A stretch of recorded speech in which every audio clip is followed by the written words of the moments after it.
to today's summit on the future of food and beverage. We'll be hearing from marketing leaders from Clean Cause, Health Aid Kombucha, Recess, Pernod Ricard, Cava, Sterling Table, and more. Please be sure to ask questions and use chat to engage with both our speakers and attendees. Before we kick off, I would like to share a quick recap of what Brand Innovators has been up to for over the past 10 months. Every single person on our team, from the top down, from the bottom up, everybody stepped up. You've been with us since the beginnings. We're going to keep the ball rolling. We have 2 more amazing speakers. We were going to launch our very first virtual event, which we called the Livecasts. Historically, Brand Innovators has been a real-world events-based organization. We would go around the country, every major market, hosted by major brands, Fortune 500 companies. We would bring our community members together in the real world at those events to share with each other and learn from one another. It became obvious in March, like many other brands, we had to rethink our entire model. We're really excited to kick this off and to welcome Angela. Joining as our moderator, Alex Belady. I'm really happy to be here with Steve Kennedy today. They've continued the momentum all the way through this time that we've all been, unfortunately, stuck inside during the pandemic. It feels like a family. It feels like a community. Just got married 2 days ago. Congratulations. It's been an honor to be part of the virtual stage. Thanks so much to Brand Innovators for having me here today. Learning from them and being part of a community was really great. So thank you, Brand Innovators. We've had 112 live casts, 150 private virtual roundtables. Between those two, 1,200 senior brand marketers from all sorts of amazing brands in our community, and all the amazing brand marketers, all of our fantastic partners and sponsors. I found the experience exciting, thoughtful, inspirational.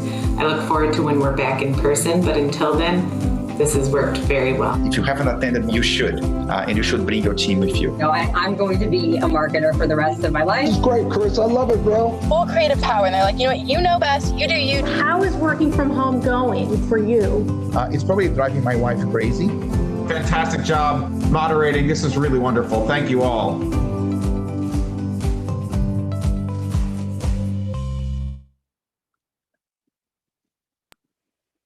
Well, without further ado, I'm thrilled to welcome our first speakers of the day.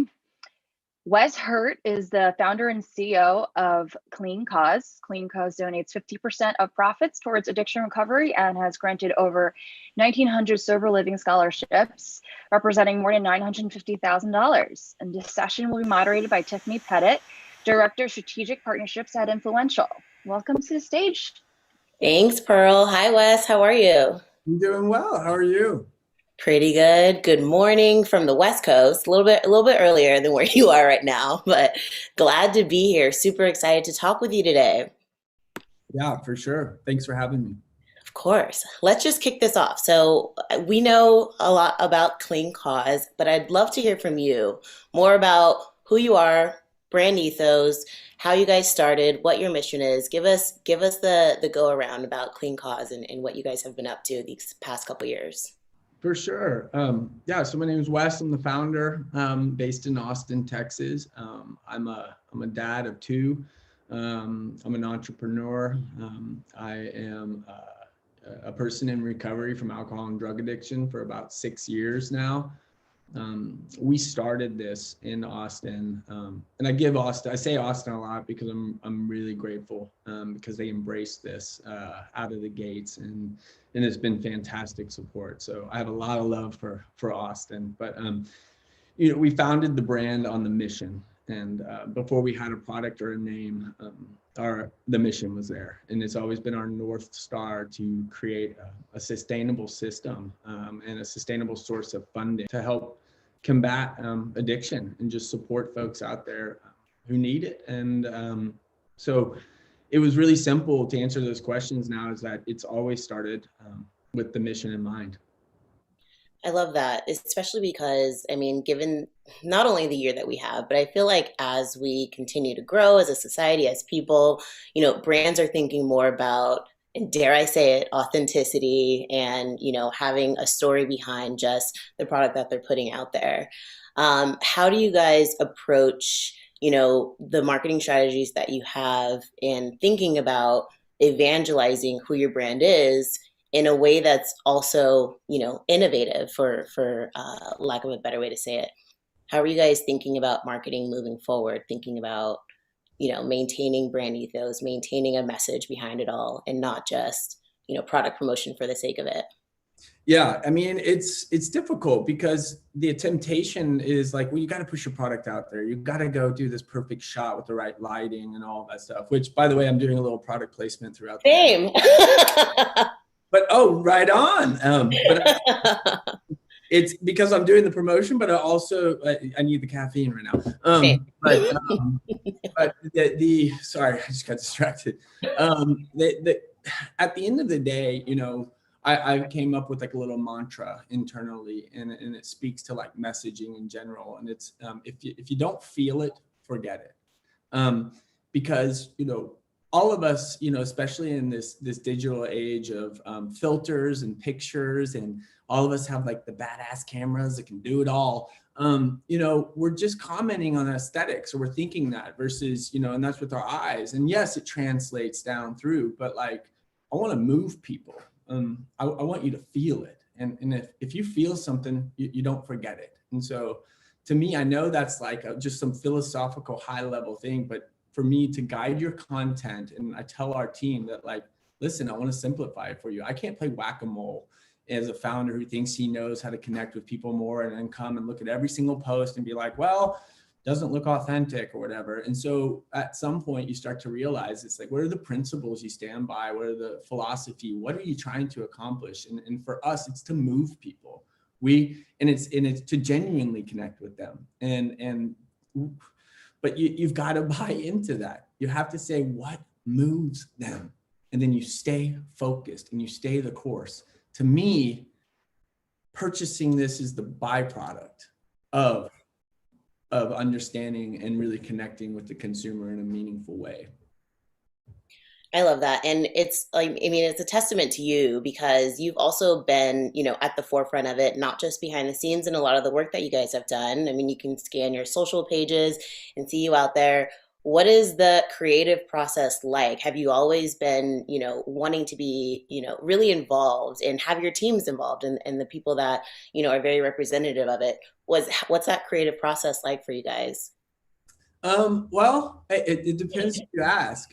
I like to think that my team wants me to be involved sometimes. And then I'm like, oh, wait, do y'all want me here? And they're like, nah, you're good, dude. You came up with the idea. Now get away. Okay. There's a delicate balance between like delegation and trust, and then also understanding what part you play in an organization. And for me as a founder and as we're growing and maturing, I've had to find my place in that. But that's why I speak to kind of these higher level philosophies. And so I know I'm not speaking specifically to your answer in terms of what am I involved in on the process. That's because I need to have my little hands away from it for a second. And just, hey, can we align here with the people you work with without any confusion of expectation or alignment on what the goal is? And so for us, again, I kept having these whack-a-mole conversations like, why are we doing that? Or what is this? Did we A/B test that? And blah, blah, blah, blah, blah. And all the stuff we can all Google. I get it. But at the end of the day, the content, I can force feed someone all day. But when I walk away, are they going to eat it themselves? And again, I keep coming back to this, feel it or forget it. It's that authenticity that is undeniable that moves people to do the things that you want them to do. Is it manipulation? Sure, whatever. But, for me, it's sort of in line with this idea of like, I'd rather, I don't know, I'm kind of rambling on now, but the idea of just a true connection, and so to me, true connection is one, and something that someone feels, especially in consumer products. If you feel compelled to move, it's someone that turns from advocacy to action, from feeling to actual purchase or whatever that is. But again, the North Star is the connection with the consumer and what they value, not what I think they value. Mm-hmm. Yeah, I mean, you're not rambling. First of all, there's a lot of good nuggets in here that I know a lot of people are picking up on, whether you're new to this space or, have been around for a while. So I appreciate everything that you're giving off here. I do want to talk, you mentioned quick briefly about testing and thinking about, whether it's A/B testing in a scientific, super scientific way, or whether you're just trying new things. You launched in Whole Foods last year, right? Mm-hmm. What was ultimate goal for lots of brands, for one. So congratulations. But tell me about that transition from where you started, maybe going direct to consumers, and now thinking about a larger retail strategy. Tell us about that evolution. Sure. I mean, we were really grateful for first and foremost for our Texas retailers. I just want to be careful to honor people as we go through this process, honoring people that bring you to each stage of the dance, and so I want to say, like, HEB and folks, like, much love, I have to honor them. That said, they're not a national brand and national footprint. Whole Foods, we all know, is a flagship, and a beachhead of sorts across the country that epitomizes organic foods, health, progressive innovation, kind of this holistic approach of the food ecosystem and consumers, I guess, for lack of a more intelligent way of saying it. But they really gave us an opportunity to establish those beachheads in the markets, and then to build around them and to drive consumers so that we could spread awareness to the cause. And so, it was really important to be able to have a single retailer across the country that, messaging could begin to be consistent. And then you could also understand how different regions were receiving your product, what messaging worked or didn't based on regional preferences or the demographics of a particular region. And so, there's so much to speak to about that, but it was massive for us. It was massive. And you touched on it even a little bit. My follow-up question is, what do those strategies look like in comparison to, other ways that you're looking to talk about the brand, spread messages, tout new products? What part of your marketing mix is really dedicated to retailer strategies versus, things that you're doing, maybe direct mail, email? Sure. Yeah. Sure. So I mean, digital, everybody's going digital. That's the irony. It's like, digital's easier. You can get to people, but it's like, well, you have more fishing poles in the pond too now. Everybody has pushed. So you have less fish, relatively speaking. It's interesting. But for digital, it's no surprise that you're able to control the environment more so. You're able to put these, scientific method to work, basically. And you're really able to hone in on consumer insights more quickly than you had in the more real world if you were a retail environment. At the same time, it's just a yin to the yang. You have your digital and then your brick and mortar, and you use them for different reasons at different times. Would I spend more trade spend and spend a lot more in the last 12 months to be able to get can in hand to someone? Absolutely, because they're at home. And people are like, well, you're not making money on Amazon and blah, blah. And I'm like, well, is that even possible? No, I'm kidding. Sorry, Amazon. Sorry. Whoa. But it's marketing then in that sense. It's like, so I shifted my mentality of like, look, what do we know and what do we not know? What we do know is that times are uncertain. What we do know is that people are online and they're sitting at home. And so my objective was with digital over the last year was to get the message and to get a can in their hand. And so that when things lift in society and brick and mortar starts to normalize, that we've engaged them. And like, that's not some rocket science, epiphany, but in terms of retail and then getting to see how that plays, that yin and yang, we're activating them with the hope that they come into the store and they purchase it. To me, again, over the last year, what was really important to our company was to engage with the retailers and to the distributors and let them know that we're here and we're here to stay. And we are not a flash in the pan. We are going to build this with you guys, and we're going to work with the opportunities and the visibility we have today to get the data and the success that we need to be able to extrapolate and scale. And so to me, it's been, what do you know? Not what you do not. But when it comes to the consumer insights, to go full circle, it's how are they behaving in retail and Whole Foods, and having a single retailer to be able to control the data and have that visibility to see how that messaging is resonating, to see if they came in because they were, grabbing, they saw it digitally or whatever it was, and trying to reconcile how these things work together. So I spoke a little bit more about how we looked at digital over the last 12 months and retail environment, which again, it was about what do you know, not what you do not. And then you work with that. And so that's kind of, I know it's rocket science, but there's so much speculation and fear, or it's not rocket science. There's so much speculation and fear and all of the other things that happened over the last years. You have to bob and weave, Yeah, I hear you. So many learnings in general from a research lens, whether you were actively, doing, studies and things to understand your consumers or your audiences more, or if you're just like straight up listening to what's going on in social, how people are talking about your brand. What have you learned about your consumers, or even just like the beverage consumer as a whole since you guys launched? What kind of learnings are you guys taking into, this year, thinking about the rest of the decade? Not to get too much into, innovation, because I definitely want to hear your POV on that as well. But what have you learned, and what are you guys taking with you moving forward? Yeah, again, I have to speak in the for the last year and a half. That's been our reality. Things are going to change forever. I think as companies before COVID and over the last decade and maybe 20 years in this idea of conscious capitalism and the growth of that, and really, we say words like authenticity and impact and so forth. I think you can't say those anymore. I think you're going to have to do them. And doing them means it's going to have to be compelling. And compelling means that I believe in the impact a company is telling me.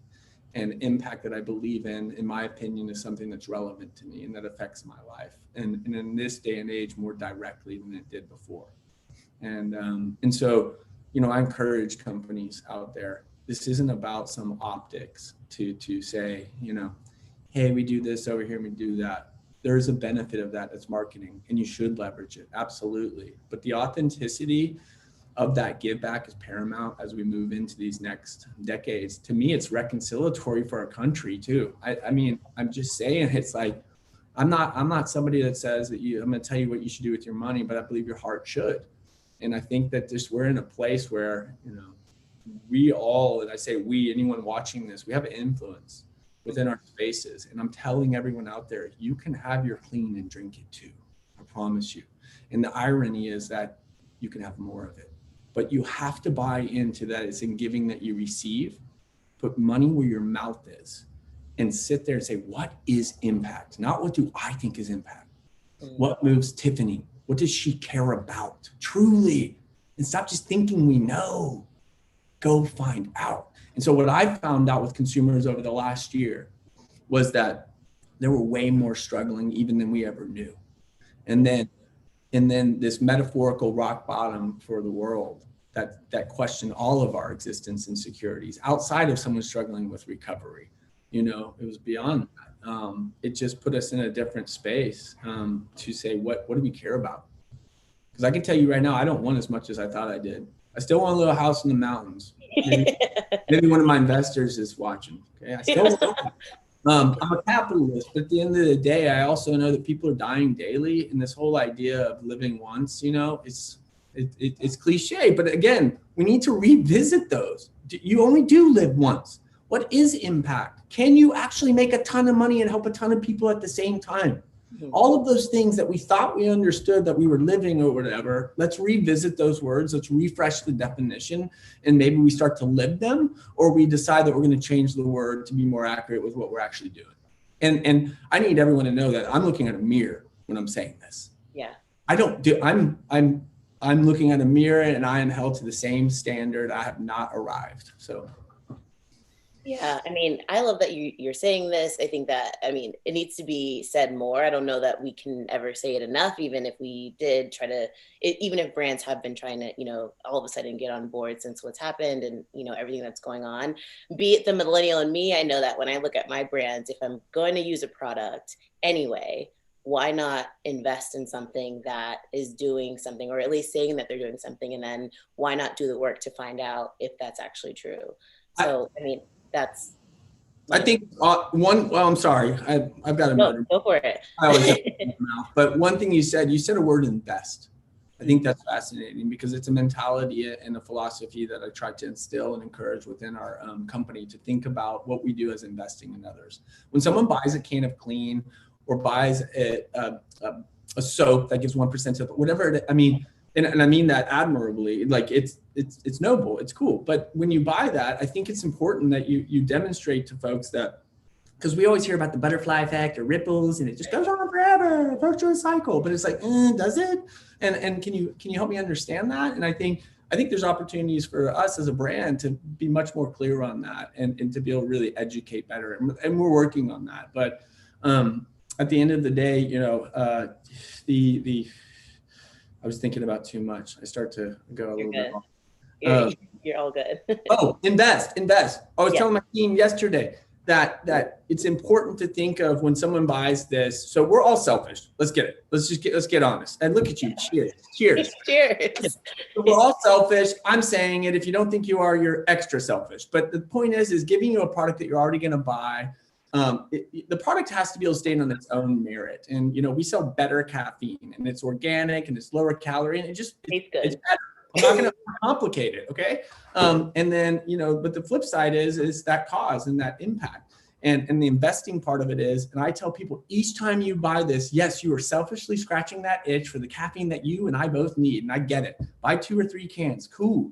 But it's not a period after you finish the can. That's what's so radical. It's you finished your can, that can's done, period. The can is done, but not the impact and the give back. Because for us, ours is a sober living scholarship, which is a bridge between rehab and reintegration. And the idea is that now we're giving this person that wants a shot a moment of grace, and we're going to invest in them. And we is not me, it's us.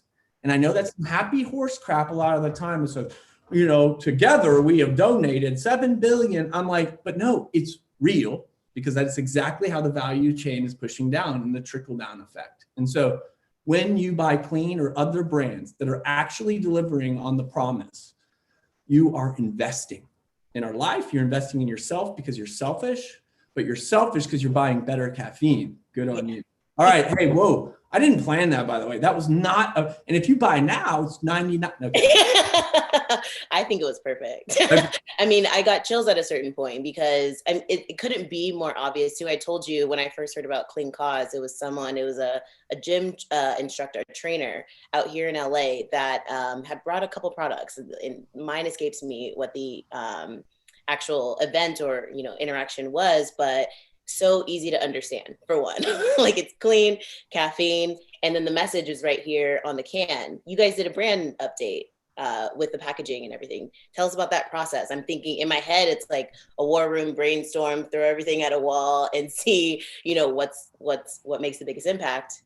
No, I wish we did it like that. That'd be more methodical and like logical. That's always the way I think about creative. I'm not on the brand side, so I'm trying to learn.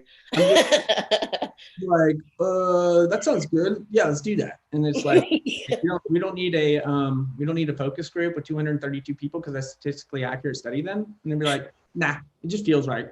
And sometimes you do make decisions like that. There's things like, you know, the North Star in terms of our resolve on the 50%. No. We've had investors come along and who want to invest a lot of money and they'll say, change that to 5% and we'll take this to a bill about that. And I'm like, no way. That is our North Star. Nothing ever changes. So there's certain things that are not negotiable. But when it comes to things where people have insights and have the experience that as we're maturing, we're bringing them in. And West thinks, you know, for the longest time, he's had the brightest ideas everywhere. It's not the truth. These people are very gifted and they're my coworkers and our friends, and you let them bring in what their special ingredients are, you know? And so when I look at the messaging on our can and the rebrand, you know, when I launched this, I had this long narrative on the back, like extra long. And I was like, no, that's why people are gonna read it. Cause they're like, why would anybody put something so damn long on there? And I'm like, do you see what I'm doing here? And people are like, nah, it's just damn long. And I'm like, oh, okay. So then we switched it up. To me, brands, look, we don't have time. Like people try to design a logo and they want to put everything in the logo. The logo's a stop sign. That's it. It's a Nike swoosh. It represents everything that I'm going to do with you, either digitally or on POS or billboards or in retail that invoke the emotions you buy into my impact and buy it again. But at the end of the day, it's just a stinking stop sign. This is what we do. We get 50%.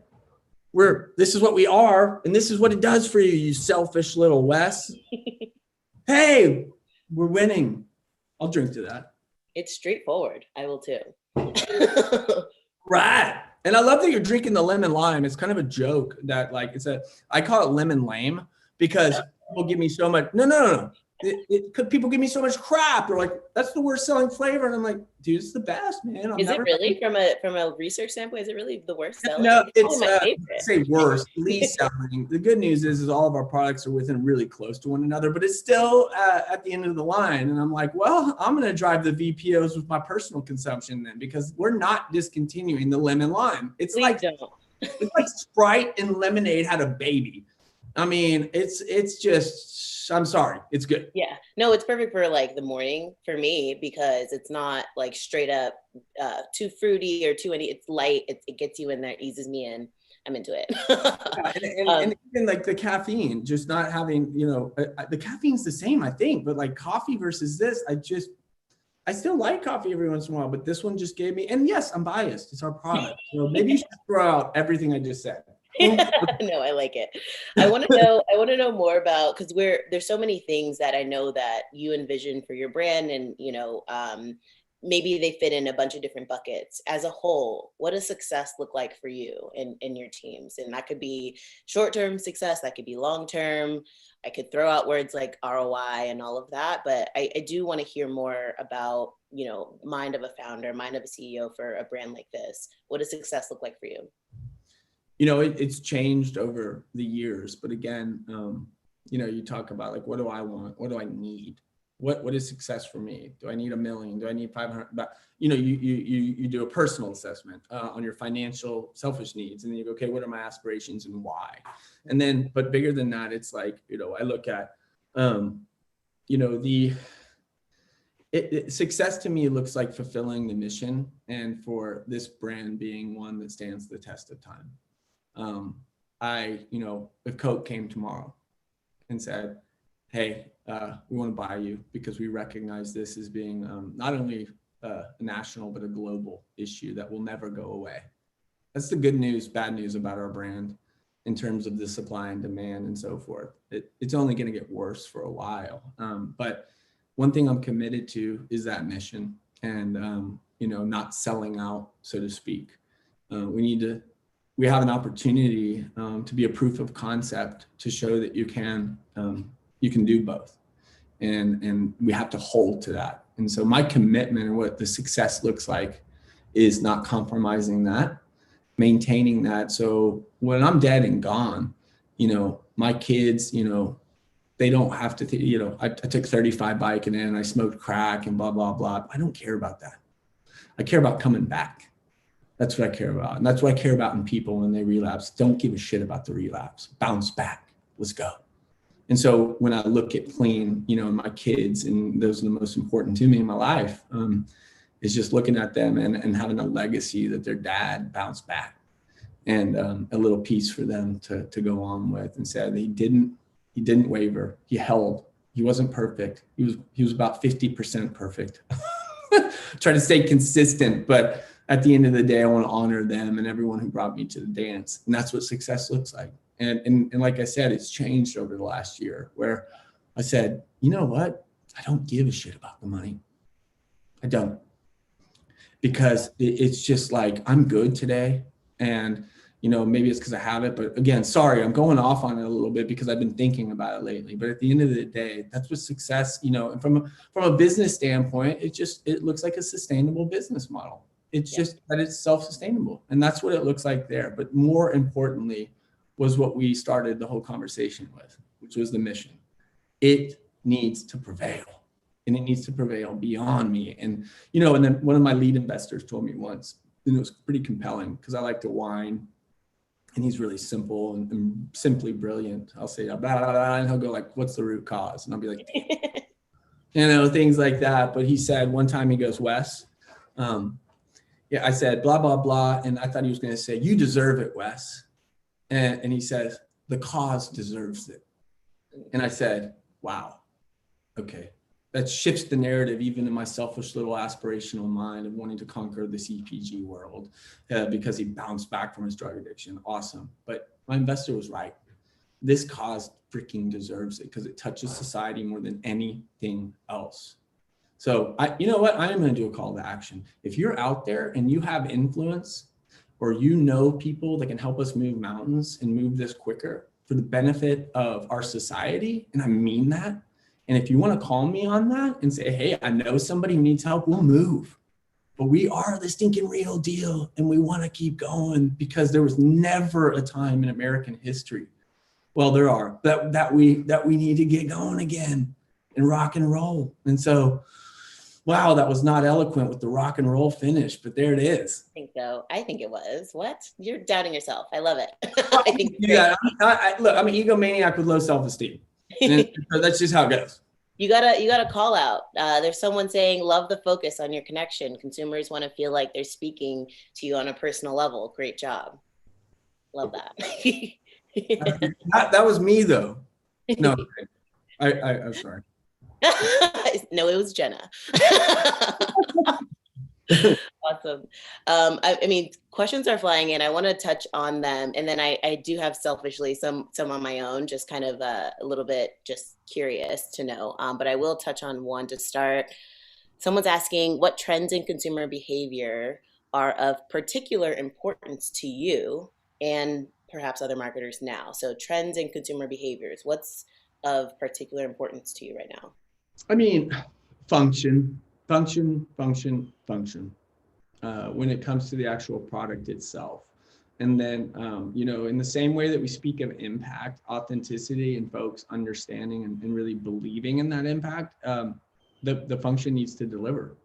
It really needs to perform. And so if you're going to say it, let's do it. Or try to figure out so we can, connect with the actual performance of the product. So I'm seeing function is the way I would, answer it. Yeah, that's great. Another one is, how do you get inspiration that enables you to foster growth personally and professionally? How are you getting inspired? Ooh, this is for me too. I'm curious. So how do I get inspiration? To keep driving or innovate and growth and so forth? On like a personal level, on a professional level, everything. From the people around me, I and my kids. Whenever I get beat down or anything like that, I remember my kids first and foremost. But then, again, I have this deep sense of gratitude to the people that brought me to the dance. You'll hear me say that a lot. It's just like I'm just a dude with an idea, and people to get behind us and to really fuel that. But it's the people you surround yourself with. A people hire A people, B people hire C people. The same is true with the idea of who you surround yourself in philosophically. It's like, are they aligned with you? Do they aspire to the same thing? Do they challenge you? Are you willing to accept that challenge from them? I've had to work a lot on my ego over the years and saying, dang it,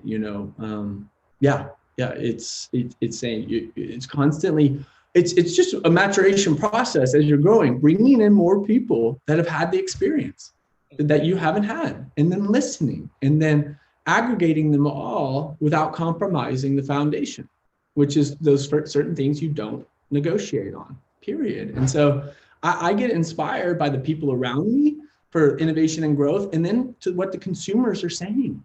There's no better way to know what to sell your consumer than to ask them. And people say that, they're like, don't ask your consumer, make it and tell them. I get that too. But at the very least, you're engaging them like genuinely. You're making them a stakeholder and a part of it. So, hey, if I ask somebody, what do you guys want us to do to kick some more ass on addiction? What will you drink? What's functional that you like? And then we start getting sparkling prebiotics or blah, blah, blah, blah, blah. And it's like this. When people keep saying that, you're like, whoa, that keeps coming up. So I'm listening to my heart. I'm listening to my boys. I'm listening to our investors. I'm listening to our team. And I'm listening to consumers. You figure out on a pie chart what you value most and want to have weighted the most. And there it is. But it's not a single person, it's aggregate of people that brought you to the dance. And that at least that's that's how philosophically I would want it to be. Yeah. I think, was it Will Smith that said it several years ago? Like, you'll tell a lot about how far you go by the 10 people closest to you, or something like that. I'm misquoting it. No, but I mean, the essence is there. It's true, you know. The other thing I would say is I missed a big one here. It's the people that we're supporting. You know, they inspire me. You know, when I get a message from someone, you know, it's just unbelievable how quickly people can turn their lives around too if we show grace. And that's one of our values as a corporation is grace. And so I guess what I'm saying is that the people that are impacted, that are receiving this, inspire us, because their stories and the ripple effect we know are real. And we see it, and I'm like, oh, it doesn't matter how whiny I am or how hurt my feelings are because this guy said that, or because I'm trying to be authentic as much as I can, as often as possible, but I can't do that possibly perfect ever. And so but like that, seeing the impact alive trumps all of that and goes above. I shouldn't be using the word trumps, but like just goes ahead, goes atop of everything. Yeah. That's what I mean, guys. But that's it. And so if my perspective, and if I always come back to that, or I'm able to come back, and to me, it's important for a founder to go back into the manufacturing line, to go down, pick up the soil, to remember what it smells like, and to say, look, dude, no. You're just blessed to have more people helping you go to the next stage. And you got to constantly remember that. It's our lives and our relationships. So I love that. Another question is, how do you feel you as a consumer are engaging with brands differently this year, if you are? How am I engaging differently with, because I don't know, to be honest with you. I don't know.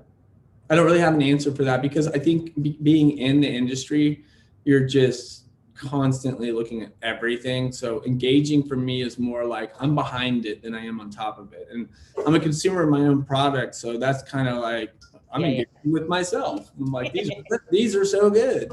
So, I mean, I'm sure I am. I just more digital, I guess, and stuff. But really, I'm always want to understand why of anything. So I don't have a great answer for that, to be honest with you. Yeah, that's a very honest and still good answer. Let's see. Where do you see Clean in 5 years? Beyond beverages? Beyond caffeine? Do you want my over caffeinated answer or my real one? Am I manic or not? No. Look, I aspire for us to build a multi-billion-dollar brand, and we're going to, because we have a cause, a product, a name, or I have this funny thing that goes back 5 years, and someone's gonna get mad at me probably for doing this, but I went and I met with these investors and put up this big presentation, and it was a horrible presentation because I couldn't raise $1. I didn't know what was going on. I'm like, don't you guys see it? And they're like, see what? You don't have anything on paper. And I'm like, I know, it's big. They're like, but the idea is just that they I don't know. I keep trailing off because there's so much to talk about, and these memories that are going through my brain of things. So I apologize. You're good. What was biggest surprise, biggest learning? Biggest surprise, biggest learning in the last year. Look at me, I'm getting a little red because I'm not even. But it's like when I was in junior high. I'm getting red because I'm embarrassed. You're doing great. Let's go to the next question, and I'll circle back. Okay. Someone wants to know if you like. Sorry. See, this is what happens. So we were talking to the investors, and you were talking about where we're going to go in 5 years. And Wes, do you see something beyond this or that? Yes. Okay. Yes. I see clean diapers one day. People are like, what? Why would you say that? And I go, because it speaks to the scope of what we can do. When you marry quality products that can stand on their own merit and outperform the competitor, and then layer on a cause that's impact you believe in, boom. That's all I can say is boom. So, the coolest thing about our diapers is that they're actually self-cleaning. I'm kidding. Sorry. That would be insane. Every time I do that joke, which I've done for like years, people just stop, like investors are like, they're like, we want to invest in that. It's not real, guys, but it's aspirational. Anyway, we want to help lots of folks. We'll create lots of different brand categories and so forth, but or play in different categories. But the name of the game is focus today. We recognize and see the potential of the line that we have, and it's our mentality that less is more. Focus, and we'll be jumping out of planes with like Red Bull people, from outer space in a couple of years. Love that. To that point that I just briefly mentioned, someone does want to know what the biggest surprises or biggest learning is that you had in the last year. That people's perception is their reality. Unfortunately, I have like an arrogant spin to it. I'm like, your misperception is my reality. Okay. So I don't know why I do that or why I said that. It just is. So what I'm saying is, especially this last year, we had a lot of movement professionally with teams and stuff. But if you think about it, if you go to the root cause of that, which you do that, you beat yourself up when anybody leaves you in relationships or whatever it is, and you're like, what did I do? What could I have done better? And I'm more sizzle than I'm steak. I'm this guy who's just rolling and going, and at times it can be seen as like, whoa. But when I look back at this last year, and the greatest challenge was people leaving and me trying to understand what was going on, even though I think they were for the best decisions that were mutual.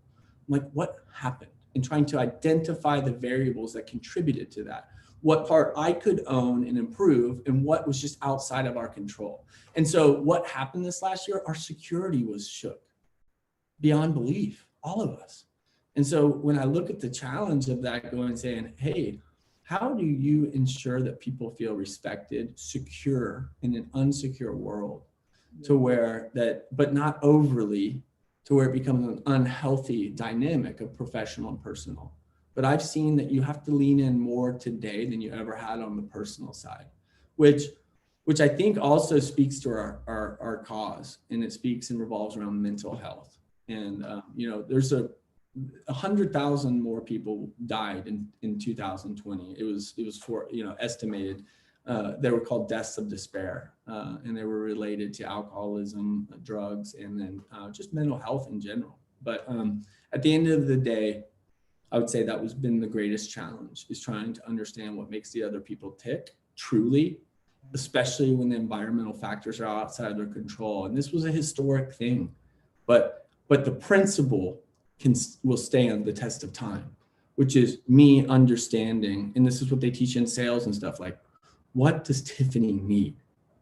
What am I willing to give Tiffany on a consistent basis to make her not only professionally safe and ambitious and incentivized, but also secure as a human in an unsecure world? And that balance and that challenge, it was emotionally, it took a big toll on me.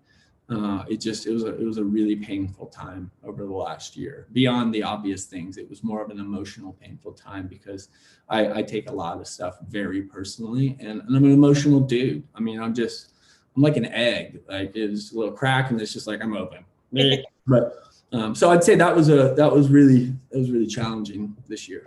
That goes into the next question, that's asking why sober living scholarships, which you touched on already, and like, what is the impact on the economy? Yeah, I think it's a great question.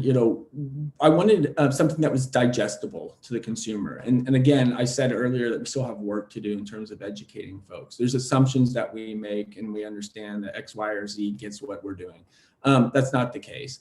And so, again, I want to say it's just a bridge from rehab to reintegration, or homelessness, or out of, jail, or whatever it was. It was a practical need. Maslow's hierarchy of needs, of shelter. And the design was that it would enable folks to have a safe environment, to establish a recovery routine. And the big principle for us is sustainability, in the sense of find employment.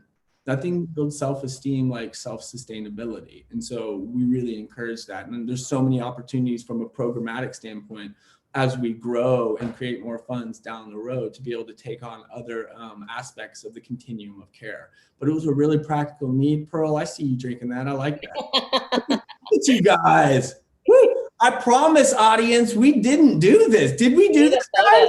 We need a photo. And then I even do a little placement here. Look at this. Cherry lime is fire. Cherry lime. I didn't know people were going to go for that because I'm like, do they know what Sonic is? Sonic's Texas. And that's like cherry lime deal. But yeah. So the sober living scholarships, at the end of the day, it was a practical need being underserved. You go back to an environment that's caustic, what are your chances? Yeah. It's given, and it's really difficult with even 30 days. So there's a lot of work to be done on identifying, and for us, it's going to be collecting data and so forth, and to understand the retention and how this really does affect people's ability to stay in recovery and not. So we can even feature that much more. So we're really leaning onto that and have hired like data scientists, sociologists, and so forth to help really come in there and say, hey, we're innovating on our model, we're innovating on our product, but it's like, are we going to take it seriously, the money you as a consumer are investing to do the damn best job we can? Because we're a steward now of that. And now we need to prove and demonstrate that we are innovative and creating the most effective programs with the greatest impact. So then the virtuous cycle can continue. So to me, this is not the 50%, you give it away and you walk off. No, where's that money going and is it working? Do we have visibility of that? Do we have visibility of the money and the impacts? We can come back to the consumers who are drinking our drinks on this screen and say, hey, you can keep drinking that and it tastes better because you know that that impact is real. That's what we want. .com. I feel like we're just getting started. I know Pearl can walk us off the stage, but I mean, there's so much to say. Thank you for everything, Wes. I mean, I'd love to hear more. I want to go have more beverages with you outside and talk about it. We could do some taste tests. You can send a flight. This has been great. That's a great idea, Tiffany. No. And Sarah, I saw you a couple of years ago at Whole Foods headquarters for our first brand innovators first ever for Future Food and Beverage.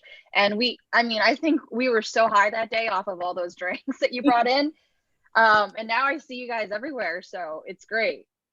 Yeah, I can catch you at, we're blessed. I mean, beyond belief. And the guys that we've brought on, the men and women who've come onto our team, I don't deserve to have them. And that's not false humility. I'm saying these people are risking, let's face it, it's a risk when you work with someone in recovery. It is, but everyone's a risk. But my point is that I'm so grateful for the support and the trust and the grace that I've been shown by our team and the different people who've come along over the years. And you know what? We're still standing.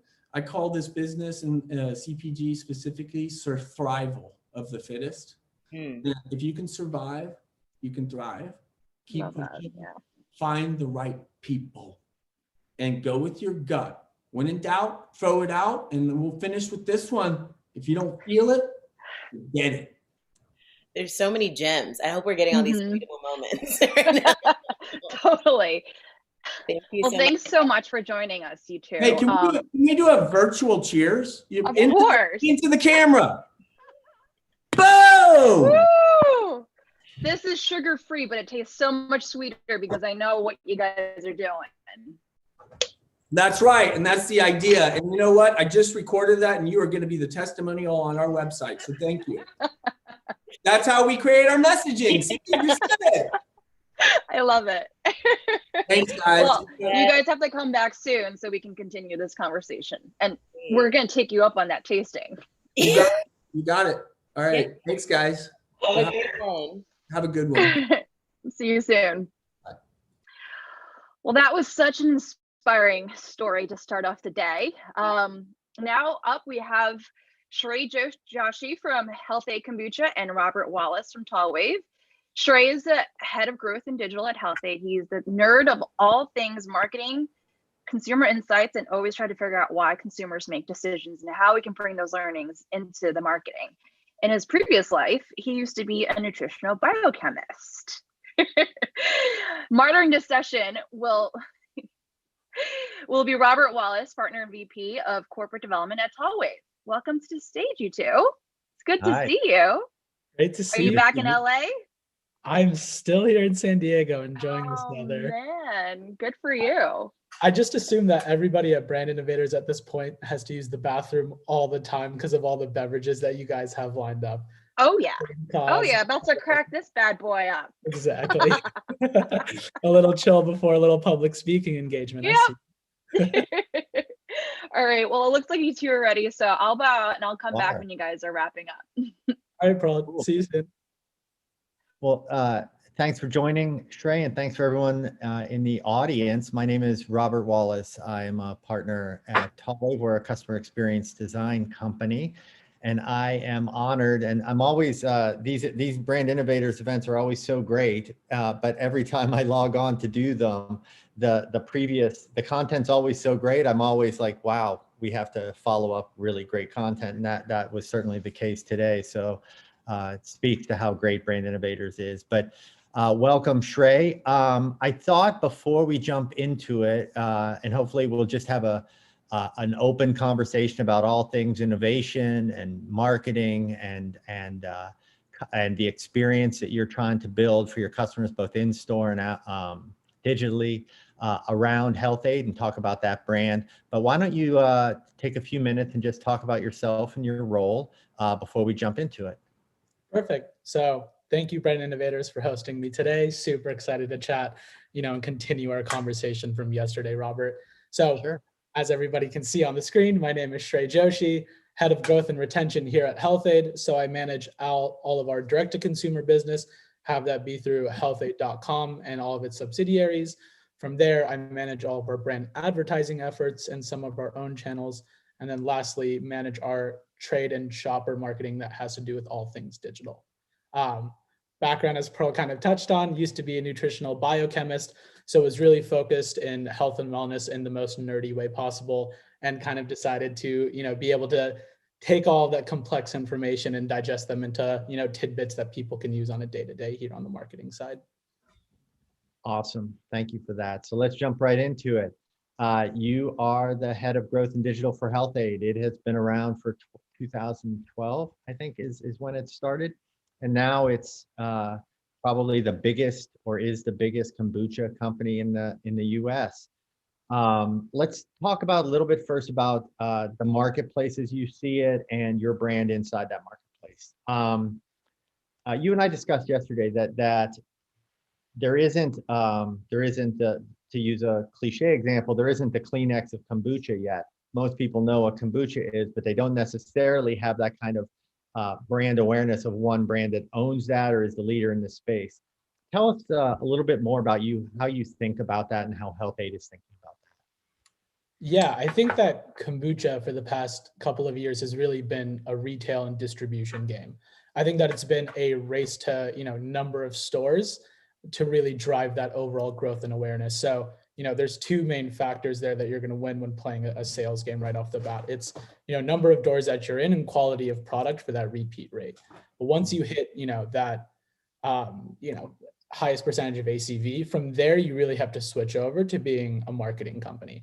And that's what we're really seeing in the kombucha space is that, there are a lot of people that understand the category, but there is no real brand loyalty just yet. And the way that we're really thinking that through is orienting ourselves and really becoming the content creators of all things gut health, probiotics, and really, creating content that then speaks more to the brand, what we're doing, what the product really does for you, and really, why you should be drinking it. Because up until this point, it's really just been focused on, rate of sale as well as store distribution.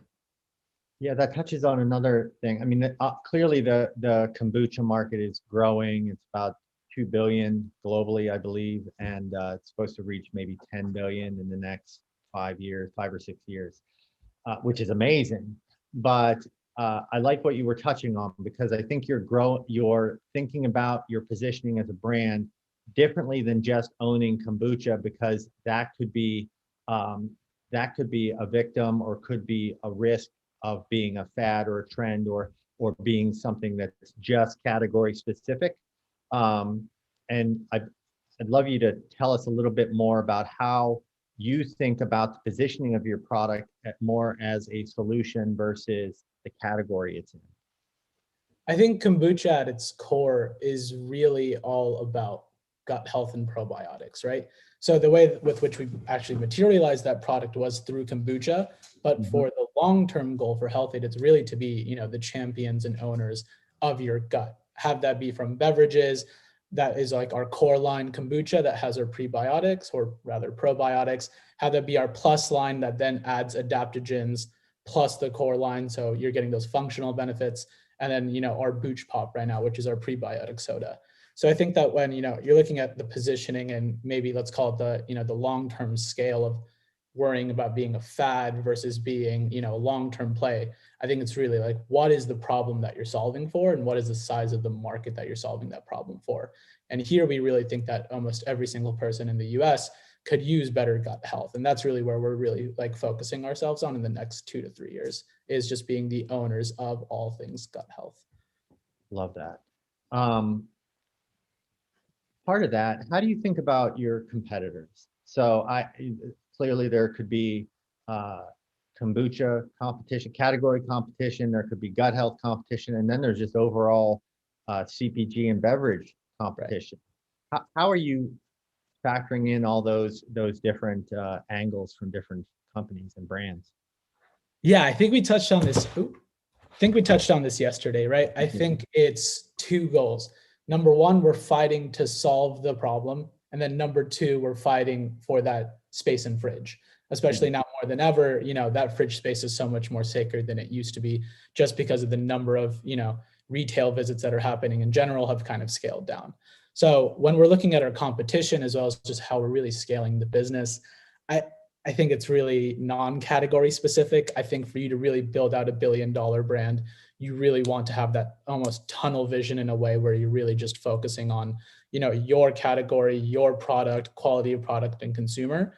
I think it's always good to look to the left and the right to see, what other people are doing in the space. But I think carving out the path and really being the first to market with new innovation and, new go-to-market strategy is really the only way to, completely own this market.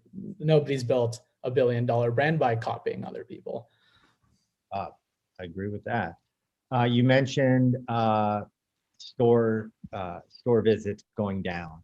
A lot of that had to do with the last year and now 3 months that we've been going through as a country and as a world.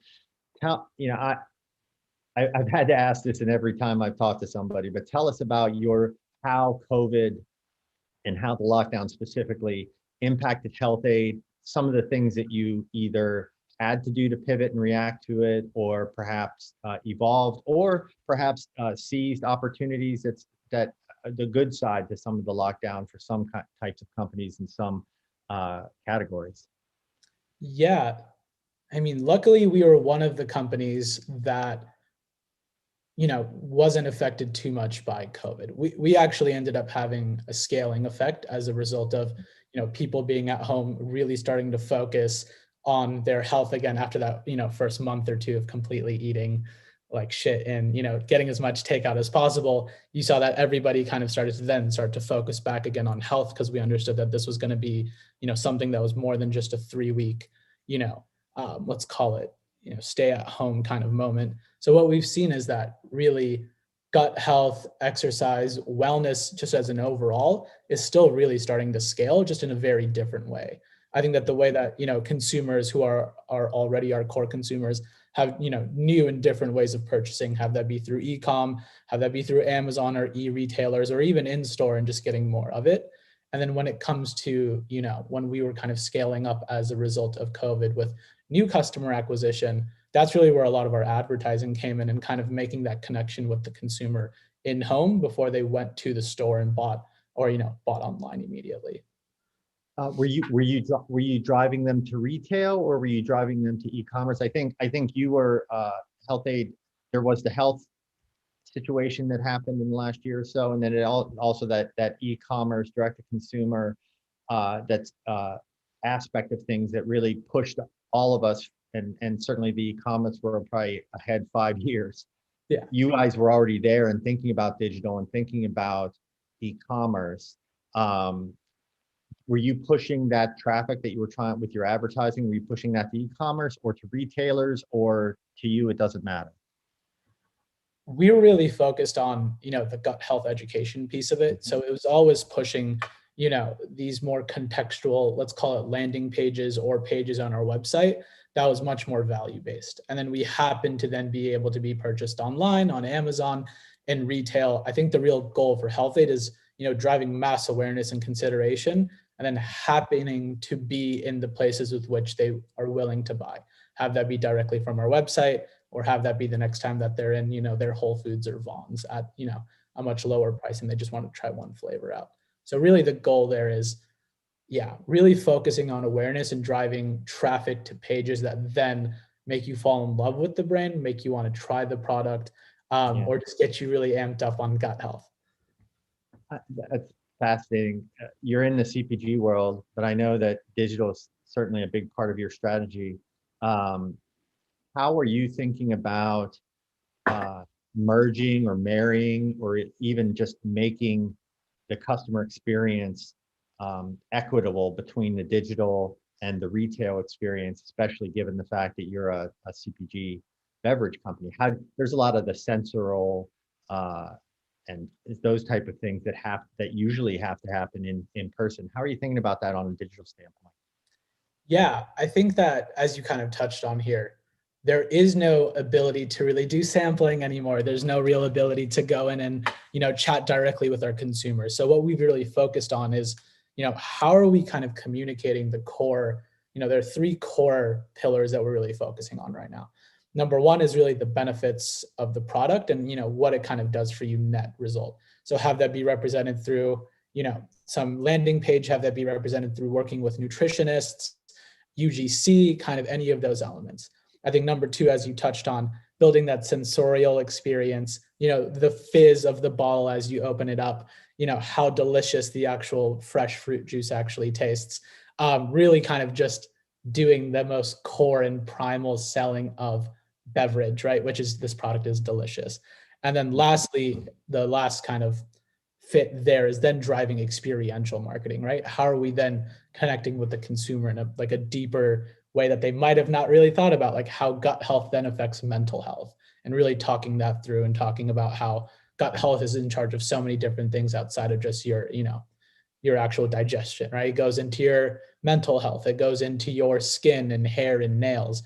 There are so many secondary benefits that, you could touch on outside of it. And a lot of people are really starting to kind of connect with us on that level. And is that, so it sounds like you do a lot of content and a lot of creative work. Is that where a lot of your focus is? And is, where do you put a lot of your emphasis in terms of your marketing focus and even budget sometimes, in terms of making sure that you're both driving awareness, but also driving that engagement and deeper relationship that you just spoke about? I think it's always a matter of matching where attention is and then making content that then fits within that context. So, when I'm on Facebook, let's call it, or Instagram for the majority of the people, I'm going to be, swiping as quickly as possible. So I'm looking for something that's super engaging, that grabs my attention. And then I'm going to be clicking to look for more information. And that's when I could then layer in that building of that trust and, making you fall in love with the brand. Whereas if it's something like YouTube, I then have that ability to do a little bit more storytelling, a little bit more, connection with the product, and, build the content that then makes sense in the context there. I think a lot of brands, especially right now, are trying to go for that scaling effect. So what they're really doing is, copying and pasting their content everywhere. And that's really where they're starting to see, no results or really terrible results of their marketing efforts. But, we really focus on, okay, what is the consumer going through on a day-to-day? How are they thinking about the world? How does our product then place in their life? And, what are we solving for? What time of day do we solve or place in with it? And, what are we actually doing for you? And then really building it from there is like, okay, it's now, let's call it 9 o'clock at night. You're on your phone, on your bed scrolling. What are the things that you're thinking about? And how do I then plug in and connect with you on that deeper level? Fascinating. Have you found that any of that's changed? As I mentioned, you've been around for 8 years, 9 years. So you've been not just a pioneer in the space, but now you are arguably the 800-pound gorilla. How has being a challenger to an incumbent, has that changed how the company views marketing or innovation? or perhaps not, but has it changed how you've gone about marketing and branding yourself? I think just in general, competition has been great. And I think that overall marketing has really evolved from, the old school Coca-Cola, winter mass market, talking to everybody kind of advertising.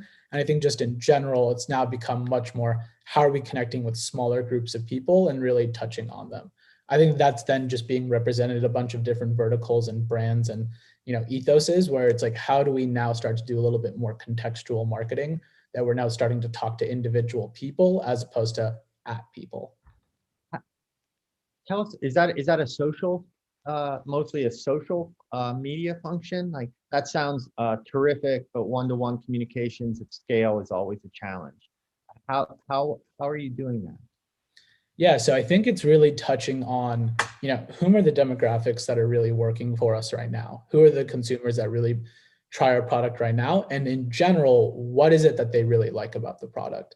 And then from there, we're building these audiences that we then look at, let's call it category level. Let's call it, just beverage level. Let's call it just more general broad.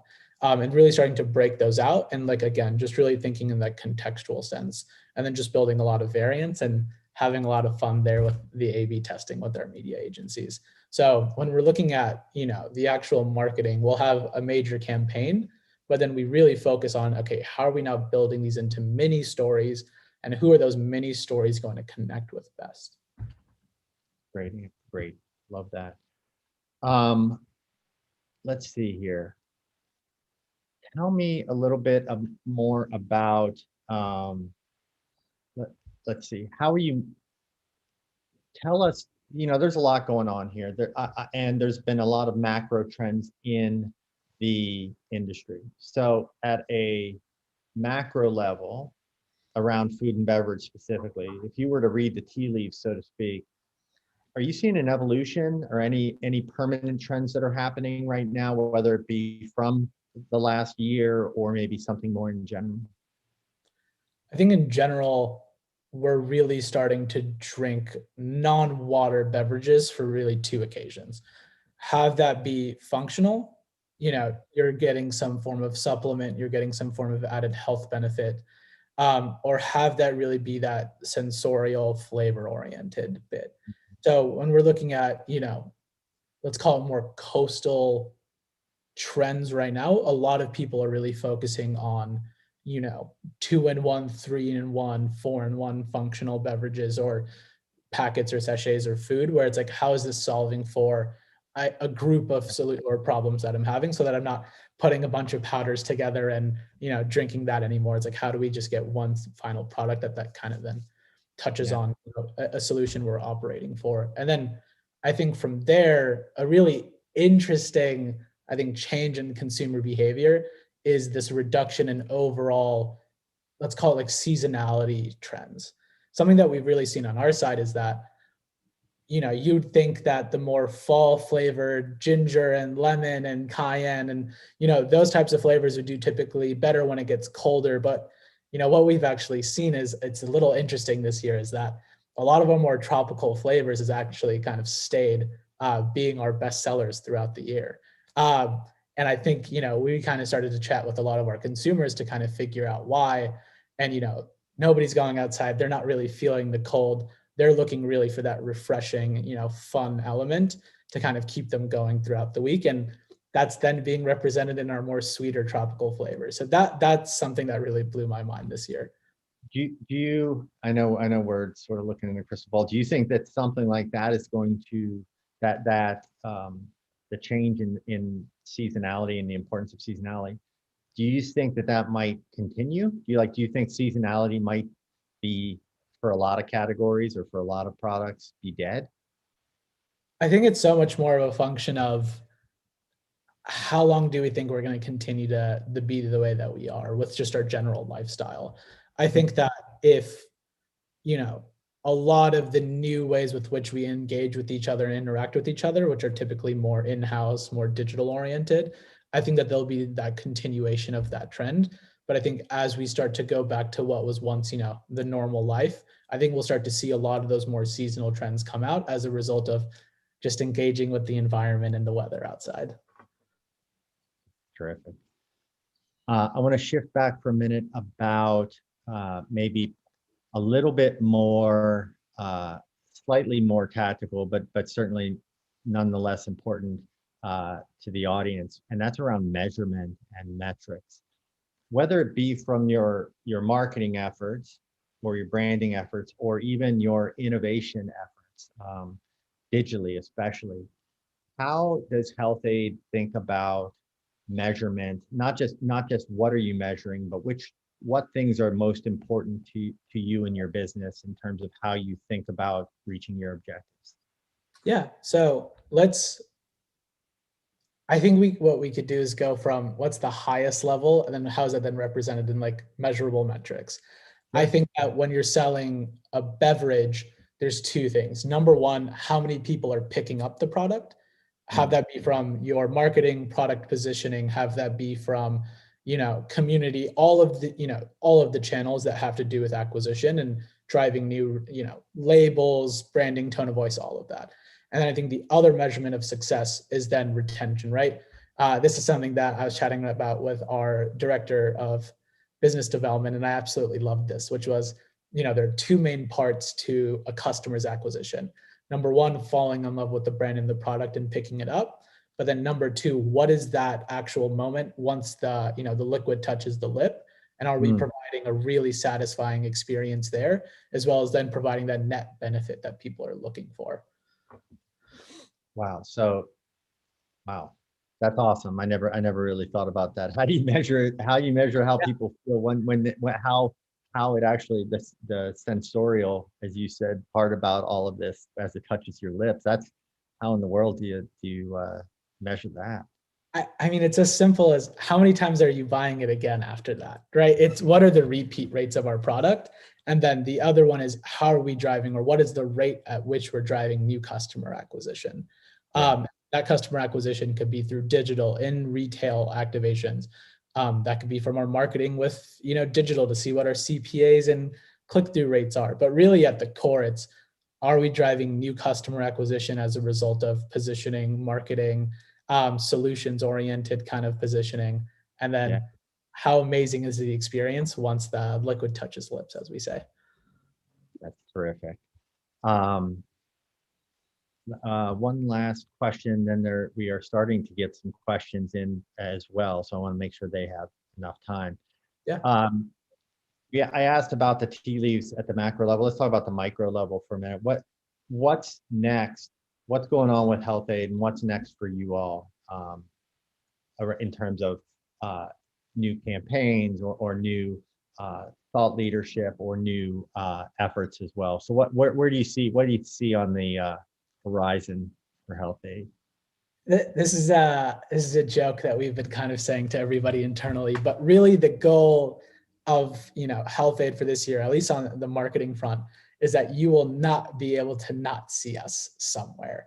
The idea is that we're really starting to scale up content and really focusing on gut health, and really scaling that up in a meaningful way where everybody in the US can kind of understand the actual importance of it.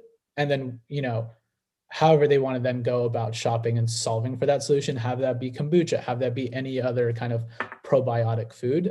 We just happen to kind of offer what I would say the most tasty experience of that. Delicious gut health. Exactly. What else do you need? Let's start touching on some of these Q&As to make sure we give them ample time. So here's one question. This space is becoming more and more saturated. How do you separate yourself from the competitors? Do you look at what they are doing ever? Yeah, I think that there are a lot of kombucha brand. Every couple of days, there's a new kombucha brand at this point. And I think that's so much more of these companies kind of taking advantage of the fact that, size of market is just scaling, and they would be able to kind of grab some of that market. We're really still focused on growing, being the contributors to the actual marketplace growth. So really to do that, we really need to then kind of become essentially the media company of all things gut health. So that's how we're really focusing on differentiation. There are other factors such as like flavors and taste and, number of probiotics and all of that. But I think when it comes to connecting with the mass market and mass consumer. It's still really dialing down on gut health and how can we make it not super, finger wagging, how can we make science sexy? That's really the goal for this year. Do you ever think about gut health is such a broad topic? Do you ever think about well, one thing could be more new products, obviously, but do you ever think about partnerships or co-branding of anything of any sort? I think once we really focus on, building the brand that is Health Aid, I think a lot of people really connect us to our kombucha line, which is amazing. And, that's how we've been built up until this point. I think there's a lot of foundational work that we're going to be doing to really become Health Aid as opposed to Health Aid kombucha. Once we start to really scale that up, then, it starts to make a lot of sense to do a lot of these partnerships and collabs. That makes total sense. Where do you see your biggest growth potential? Do you see Health Aid being sold at more grocery stores? Yeah, I think that, this is kind of a 2-in-1. As we start to, scale up the general awareness around gut health and just that, leading that conversation and scaling that up, it then really makes sense for, number one, mass and C-store and a lot of these, non-natural channels. I think we'll see a lot of massive growth, have that be just from actual in-store velocity to new accounts. And then I think the other massive room for growth here for us is really on the e-commerce side of things. I think that just shopper behaviors, changed so much over the past year, and there aren't really a lot of players in the space that have really tackled this kind of problem, just because shipping cold chain kombucha is not the most simple thing, but really being the first in the space to own kombucha delivery to home same day or 2 days from now is something that we're really cracking down on this year. Totally. Speaking of that, the very next question, it's like they read my mind from yesterday. So how do you compare your retail versus e-commerce success so far? And I would even add to that, how are you measuring your success? And then how do you think about how to balance the two of them against, I think you and I talked about cannibalism versus incrementality. I love that. Tell us a little bit more about how you're balancing both of them. Yeah, I think it's touching on that exact element, cannibalization versus incrementality. I think a lot of brands really worry about, their leakage charts and, where are people kind of shopping from if it's not Costco. Where is that going to end up being as a result of opening up new channels? And I think that when we're kind of focusing on, launching new channels, the strategy behind those, is it that, there's obviously going to be a moment of cannibalization because we're actually matching the consumer where they want to be shopping. So that's really a net win for, us on that side, is that if we're scaling up e-com and a lot of our retail shoppers end up buying on e-com because they enjoy that experience, amazing. And then what we're also testing for is, and this could be through survey, it could be through spins data, any of the other platforms that we're working on, it's what are we then doing to drive new customer acquisition? And is the launch of that channel doing that? And that's what then is going to be directionally scaling the business. Yeah, totally. I find it fascinating. It's just the cannibalization doesn't necessarily even happen. It's just the pie gets bigger. It's been my experience. And that's just an interesting way to think about it. And I think that's even more so today. I know, here's one. I know you're not necessarily involved in the product side of things, but does Health Aid have plans for any other products or just kombucha for the near future? So perhaps some of that you don't know or you can't answer. Some of them are under wraps, but maybe you could tell us a little bit more about the latest product that you did just launch. The name's escaping me right now, but the new extension that you just mentioned. Yeah, so I think just in general, right, to kind of back up this idea of building Health Aid, the brand, we really want to then hop into a lot of different categories of gut health and how, again, matching consumer behavior. So have that be through beverage, have that be through any other materialization.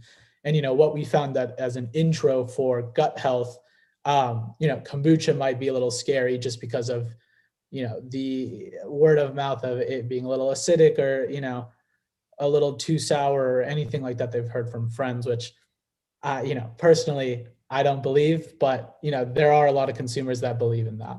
So what we really then focused on was like, okay, what is a gateway to gut health? And we ended up finding out that a lot of people, the sparkling waters, their sodas, that was kind of what we were trying to like grab from is, fighting fridge space as we chatted about. So that then led to the innovation behind our Booch Pop. That is our prebiotic soda alternative. That's really like okay, we get it. You might not be, ready or you're a little apprehensive of just general kombucha. How do we kind of package gut health in a smaller form factor that, you're probably a little bit more used to and flavors that you can kind of resonate with easier? Tell me about prebiotic. I'm not quite sure the difference between prebiotic and probiotic.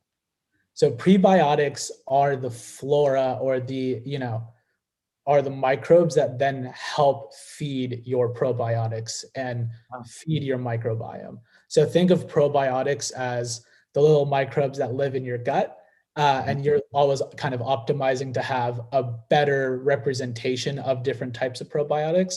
And then think of prebiotics as the little, guys that then feed those probiotics as well as those other gut microflora. That's terrific. So if you, we have about 4 minutes left.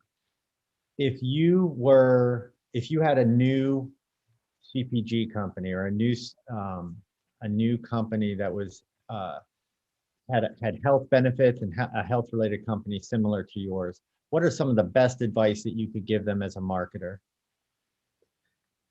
I think it's focus on your consumer always. And it's super cliche and everybody always says it, but when it comes to, trying to meet end goal, revenue targets, have that be internal conversations. I think leading from a consumer insights and consumer centric focused lens is what has led to the most, productive conversations in my time while I've been here. That's great. Let me see. Okay, lastly, anything you'd like to tell us more about Health Aid yourself or anything before we wrap things up? We have about 3 minutes left. I would say the last thing is, we are working on a lot of really amazing content, have that be on our organic social channels and have that be on our website. I see Pearl running into the frame right now. And just be ready to, see and digest a lot of that amazing content because we're really excited about it. Well, it's I know I am. You sent me that link yesterday, and I encourage everybody to go there because it is light and dare I say bubbly for a website, and it is it's pretty awesome. So go check out Health Aid online. You're doing a great job, and thank you, Shrey, for all the great work you guys are doing and for the time today. Yeah, thanks again for the amazing chat, Robert, and we'll hand it off to Pearl on the perfect timing there. Thanks so much for joining us, Shrey and Robert. That was very cool to hear about what you guys are up to nowadays. I'm excited to check out that margarita mix. Can you give me a little more information on that before I try to track that down? Is it going to be at Whole Foods or is it just on your website right now? Does it have a lot of sugar? As probiotics? I have so many questions. I love the shout out here, and I could chat all day about our new mixer line. So think about it as that end of day, release and relaxation that you're looking for. This is our way of really tackling, the hard kombucha market, but in a much more, let's call it diverse way. You can just drink this on the rocks. You could just drink this with a little bit of gin, which is delicious. And it's really our core kombucha line. And what we found is that when chatting with a lot of consumers, they ended up making a lot of kombucha cocktails because it's just easy as pouring one drink and pouring the other. So what we really wanted to do there is then focus on, I see Nick, is then focus on providing an experience that then is a little bit more customized or a little bit more of a moment. So that's really what we focused here with the new mixers line. They're absolutely delicious and they are nationally available at Whole Foods and soon to be on our e-commerce channels. Exciting. All right. You've got a following here, Shrey. I've got fans going here. Well, we love you too. Thanks for the time. Yes. All right. We'll have to have you back again soon, and we'll have the proper happy hour sponsored by Health Aid. All right. Let's do it. All right, everyone. All right. We'll see you back soon. Bye, you guys. All right, so next up we have Andrew Curdian. He's the Director of Brand Marketing at Recess, and his session will be moderated by Sean Horvath, the Chief Revenue Officer at Stream Elements. Welcome to the stage, Andrew. Good to see you. Good to be Hi, here. Sean. Confession, Yeah. I tried to find some Recess, and you weren't at Whole Foods and you weren't at Mother's Market, so I'm shit out of luck. Where are you located? I'm at Newport Beach. Okay, Newport. So that's like going to be a new expansion market for us. And then obviously it's a CBD product, so some national retailers just iffy about it. But we'll get into it. You can always purchase it online though. And I should have had better timing. Well, I'll let you two take it away. I'll be back while you guys are wrapping. Oh, thanks. Thank you. Good morning, Andrew. How you doing? I'm good. Posted up better rested. Yes, better rested. Yeah. When we talked Right. today, I just flew into Austin. I'm like doing my first business trip, which is surreal and fun and refreshing actually. But yeah. And do you travel with? You can't travel with Beverage. Well, you can check it in, right? But you can't obviously travel on planes with the Beverage. Yeah. Yeah. I didn't think about that. Well, listen, I'm really excited to talk. We obviously connected a little bit yesterday, had a great, really casual, easy conversation. And I think, I was watching the subject matter before and I think you and I should just continue it, right? But I think it's best really, obviously, let the audience know. We really want to kind of talk about today and summarize your guys' experience, Recess's brand's experience, kind of talking about the shifts in the kind of consumer behavior, right? That particularly in this relaxation category that's grown over the past year and that's going to continue to grow. And I think you and I talked about really that conversation of those shifts of that behavior and really some of the marketing challenges and successes, right, that you guys have gone through, and just have a casual conversation and tie into that a bit. So probably best talk a little bit about yourself. Yeah. Right. And then I'll talk a little bit about myself and then we'll dig into the conversation. Cool. Yeah. I'll start with myself, and then we can talk all Recess. I mean, I'm a bit different maybe than most other people in the food and beverage space, where I came from the media and agency side. I worked at Vice for over 8 years. So I come from like a very much a storytelling background, which is actually pretty beneficial when you're moving into like the CPG space, and especially in beverage, and especially when you're explaining, establishing a category is a big story to tell. Right. So that's like, been the fun challenge. But at Vice, I also was on the agency side. One of my best and brightest brand partners I love very much still to this day was Anheuser-Busch. So if anyone was watching from there, hello. I mean, it's a great brand. They do a phenomenal job. So yeah, you can't not love it. Getting to work with Post Malone and then do silly college stuff with Natty Light was always fun, but it was also just an introduction to like, just the CPG world in general. And restrictions. And kind of fell in love with it. So that led me to leaving media and joining Recess, because I saw Recess first and foremost as like a very strong brand. And I can talk about why, a bit later after you introduce yourself. But yeah, now I'm at Recess leading brand marketing, leading the charge into the relaxation category. Great. Well, again, I'm excited to talk and appreciate the time. And I think the audience will be excited. I'll quickly mention myself and then really steer the conversation all about you guys. Sean Horvath. I've been in the advertising business for around 20 years. Before that was more in the talent management business here in Los Angeles. And over the years, really have focused probably around like 2008, most of my career focused on content and how brands are really using emerging platforms for that content journey. And over the years, it shifts, right? Over the years, it shifted to YouTube, Facebook, shifts back and forth, the newer platforms like TikTok, to where I am now is really being immersed within the gaming world and coming to a place that Stream Elements provides the technology for streamers to actually go live on Twitch or YouTube and Facebook. So just like we're going live now, if you were going live, there'd be a graphics package and ways you interact with your audiences. So our cloud-based technology does that. And, during COVID, it was interesting, right? We had obviously in the category a growth in people online and more in gaming. So we've had a strong year, but also like any company, challenges with the growths, right? And challenges within a year of change, right? And it's as you and I talked about yesterday, like the the category and people's need for being at home and how they order products and not having to go into a store. And like I joked before about, buying it online, to Pearl, but, I thought I would never buy drinks online. And I found myself ordering mini cases of Schweppes ginger ale that I love and can't find in the supermarkets, ordering it by 3 cases, and it really actually costing less, so it's even my consumer habit. So I guess let's talk a little bit about that, because I think that's really where we started our conversation yesterday, just from our own point of view a little bit. Yeah. I mean, beverage is unique, right? Because it's something you grab a lot of throughout the day or just throughout the week. And I guess like taking a step back with Recess and, why I joined and why I think, D2C is working really well for us, and including subscription, which I can get to, is, it was a concise effort to not come out the gate as like a CBD brand.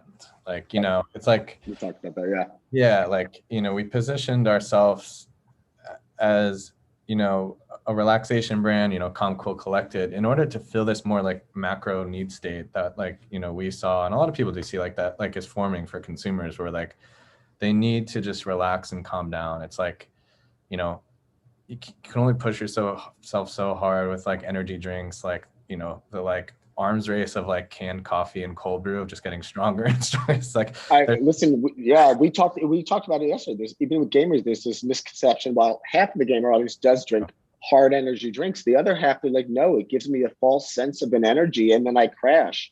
And if I'm broadcasting to my audience, I can't do that. So it's interesting you say that. Yeah. Go on, I'm sorry.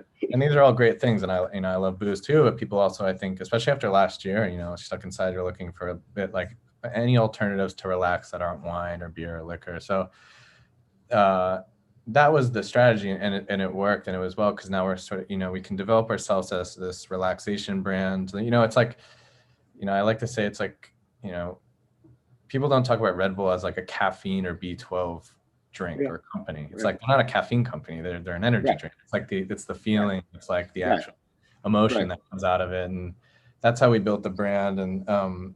And that's like, how you can easily fill these like these use cases and these need states throughout the day. So to your point about D2C, and this obviously, it's like saying like COVID helps stuff, because COVID is like the worst. I know. But it helped D2C, and it actually probably helped us too, because, people were seeking out these alternatives, and wellness and how to examine your life took a boost. But it did. It did. I think you hit the nail on the head just a little bit to correct you there. It helped everyone to self-re-examine their lives, right? And how you can, whether it's a consumption, whether it's a health, whether it's different, it helped you consume. So there's nothing shameful of saying that. Certain businesses grew at that, certain other areas did, but ultimately it was about that individual feeling better and reconnecting to themselves there. So there's nothing bad about that. And if you guys were helping mentally in that state, that's a good thing. Yeah, totally. And we, so everyone I think saw that, was like tapping into this, saw trial go up. And the great thing is like we offer subscription as part of our D2C strategy, and our subscriptions now are like around 50% of our entire ecom business. That means like this is like we're building habits, and this relaxation category is a real thing. I mean, you can see that obviously just too in the category. There's a lot of players in it now, like big players like Pepsi and Coke and other people, which is a great thing because it's an important thing. Did you, as you ended the year, I guess, and this is a question I've asked, I've worked with Brand Editors, I've done a panel or two in the past like 4 or 5 months over last year and this year. So I guess basic question everyone's asked, right? What was the biggest thing you learned about last year? And what's the new strategy you implemented moving forward that is not going to change? It's kind of like that, it's the new norm, right? Yeah. I think like, it's interesting. Like we always took, like we were always like a content-led brand, social first and D2C. So like, if anything, last year just like reaffirmed that, like, okay, this is a good model. Like we need to go, deeper into this. Like, it's funny, like we've never even formally dabbled with influencers or, even other platforms like TikTok, and we're going to start to do that. So it just was a good reaffirming year of like, okay, we're on the right track. which can be tough because it is sometimes hard to explain to distribution partners and retail partners that like, no, these like silly little social posts we do really, really help and they're good. Right. These targeted ads help. What it's changed is like, I'm sure like sampling, like field work, like at the end of the day, it's like getting the can in people's hands and like getting people to try this product and getting liquid to lips and all that, those other fun terms, like it's important. So it's like, how do we be a bit more mobile about that? How do we like be a bit more guerrilla, so that way there's a bit of a safety net of like, you can't go back into the stores or you can't do actual events. Like what can you do? And whether that's pop-ups or outdoors so that's been the big shift. I think that's like a shift for, any industry. It's like, how can you, be a bit more agile on the ground in person? Because it's still important to make that human contact and get people to try products. Yeah, I mean, it's not going to change, and that's not going to change, right? It's still, do you think that the CBD in an age now where more and more states are allowing it, I think there's separation of what's CBD versus marijuana, is there still confusion in the marketplace? Do you still, I mean, I know you and I've talked many times that you definitely do not push the product as that. So I guess first, let me talk about, explain to me, like to the audience, as how you did yesterday, is how is that CBD message put forth? Because it's not the first focal point for you guys. It's actually kind of the after point, I kind of feel. Yeah, and that's out of like design, but also necessity. By design, like I said, because like we just want to position ourselves as like we're a relaxation drink, like, and because there's more than CBD in it as well, like like hemp, and we say hemp too, not even CBD consciously, but like, hemp's like the hero functional ingredient, but then there's adaptogens as well. These adaptogens are becoming much more well-known, like L-theanine and everyone knows ginseng and lemon. Ginseng, right? So it's like blend. We talked about it. Yeah, it's a blend of all this that leads to like the feeling. So, but, and then to like, in terms of like, especially on DTC and social, like you are, I mean, I came from the media world, you are beholden to the platform partners, and what the platform partners will let you say and won't say really affects how you finagle your marketing funnel, like using, like different. It's very clear. They'll pull you down real fast. I mean, we talk about obviously with gamers and stuff, they'll pull you down, or sometimes it passes, sometimes it don't. It's a tricky angle. But it's becoming more acceptable. I mean, so understanding the parameters that the platforms put on it, right, which is one barrier. Socially, it's becoming more acceptable, particularly to the the millennial generation, right? You're not having to convince your core demographic about any of that as much anymore, correct? No, definitely not. And I think actually there's a new education, which is a strategy this year, is actually like, we're going to try to balance a bit of like this calm, cool, collected relaxation communications with some actual education, like find a recess way to like educate people, make science fun. I heard that in the last chat as well. Yeah. And part of that is with some innovations we have coming out. We will be innovating and coming out with more products this year that are underneath this calm, cool, collected umbrella and the relaxation brand umbrella. But CBD in particular, I think because the market is so crowded now with like, it is important now, I think, to make a difference, because there's things on the market that are hemp seed oil, which is totally different than like something that actually has CBD in it. There's a difference between just the CBD extract and full spectrum hemp, which gives you this entourage effect of balancing your body and your endocannabinoid system. I became a full scientist since I left. I can tell you did. We didn't go as deep about this yesterday. It's good though. I mean, obviously our audience, this is what they want to hear. So this is good. Yeah. So there does need to be a bit of an education. And like I mentioned yesterday too, it's like we don't actually market too much to the cannabis world because there's a different, there's variables obviously, but there's a different need state. And like, we'll hear from like a lot of people that are like, THC, like, like flower, like, oils, and like, they're like, the comments online is like, this didn't fuck me up. It's like, well, that's not the point, so, but some other products have much higher milligrams of CBD, and you'll feel that a lot more. And some will make you, depending on the milligrams in your body, will make you sleepy, and some will make you actually just feel more balanced and kind of focused. So that sort of education is not just needed for us, but I think it's just a service for like the entire industry and all consumers too.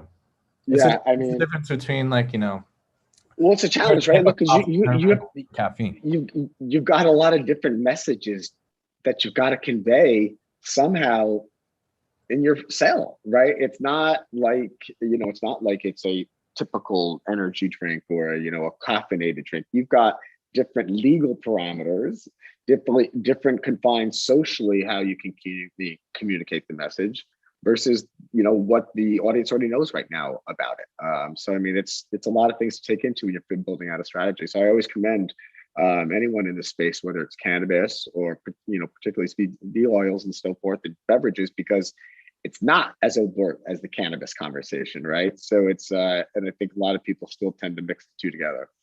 Yeah. Yeah. And then if you're looking at like, you know, it's so funny because it's really just an ingredient. It's just like there's a social construct around it because there's a lot of hype and buzz, and you know, you have Congress people saying the words up in like Capitol Hill. But like, right, if you're looking at like the future, which I believe is the future, and like you go into any C-store, like a 7-Eleven or a gas station, there will be a relaxation fridge by the fridge, and you know, you already see it in like some like, you know, like Air Ones and other like, you know, markets like that. But it's like, whether you're a seltzer with L-theanine in it, whether you're a CBD drink, whether you're a magnesium-based drink like Driftwell, you know, these are all the same. These are all like routes to the same feeling. Yeah. And it's just like, do you feel like the consumer, starting even with your guys' beverages, aligned to certain flavors and certain, you know, feelings from those flavors, even though, are you promoting different flavors as a different feeling, calmness? I mean, how does that play into some of the messaging, or is it more right now you choose what's ever going to be best for you? Like, talk a little bit. We did not talk about this much yesterday, but I ordered some, and then I'm curious. Thanks. I appreciate you ordering some.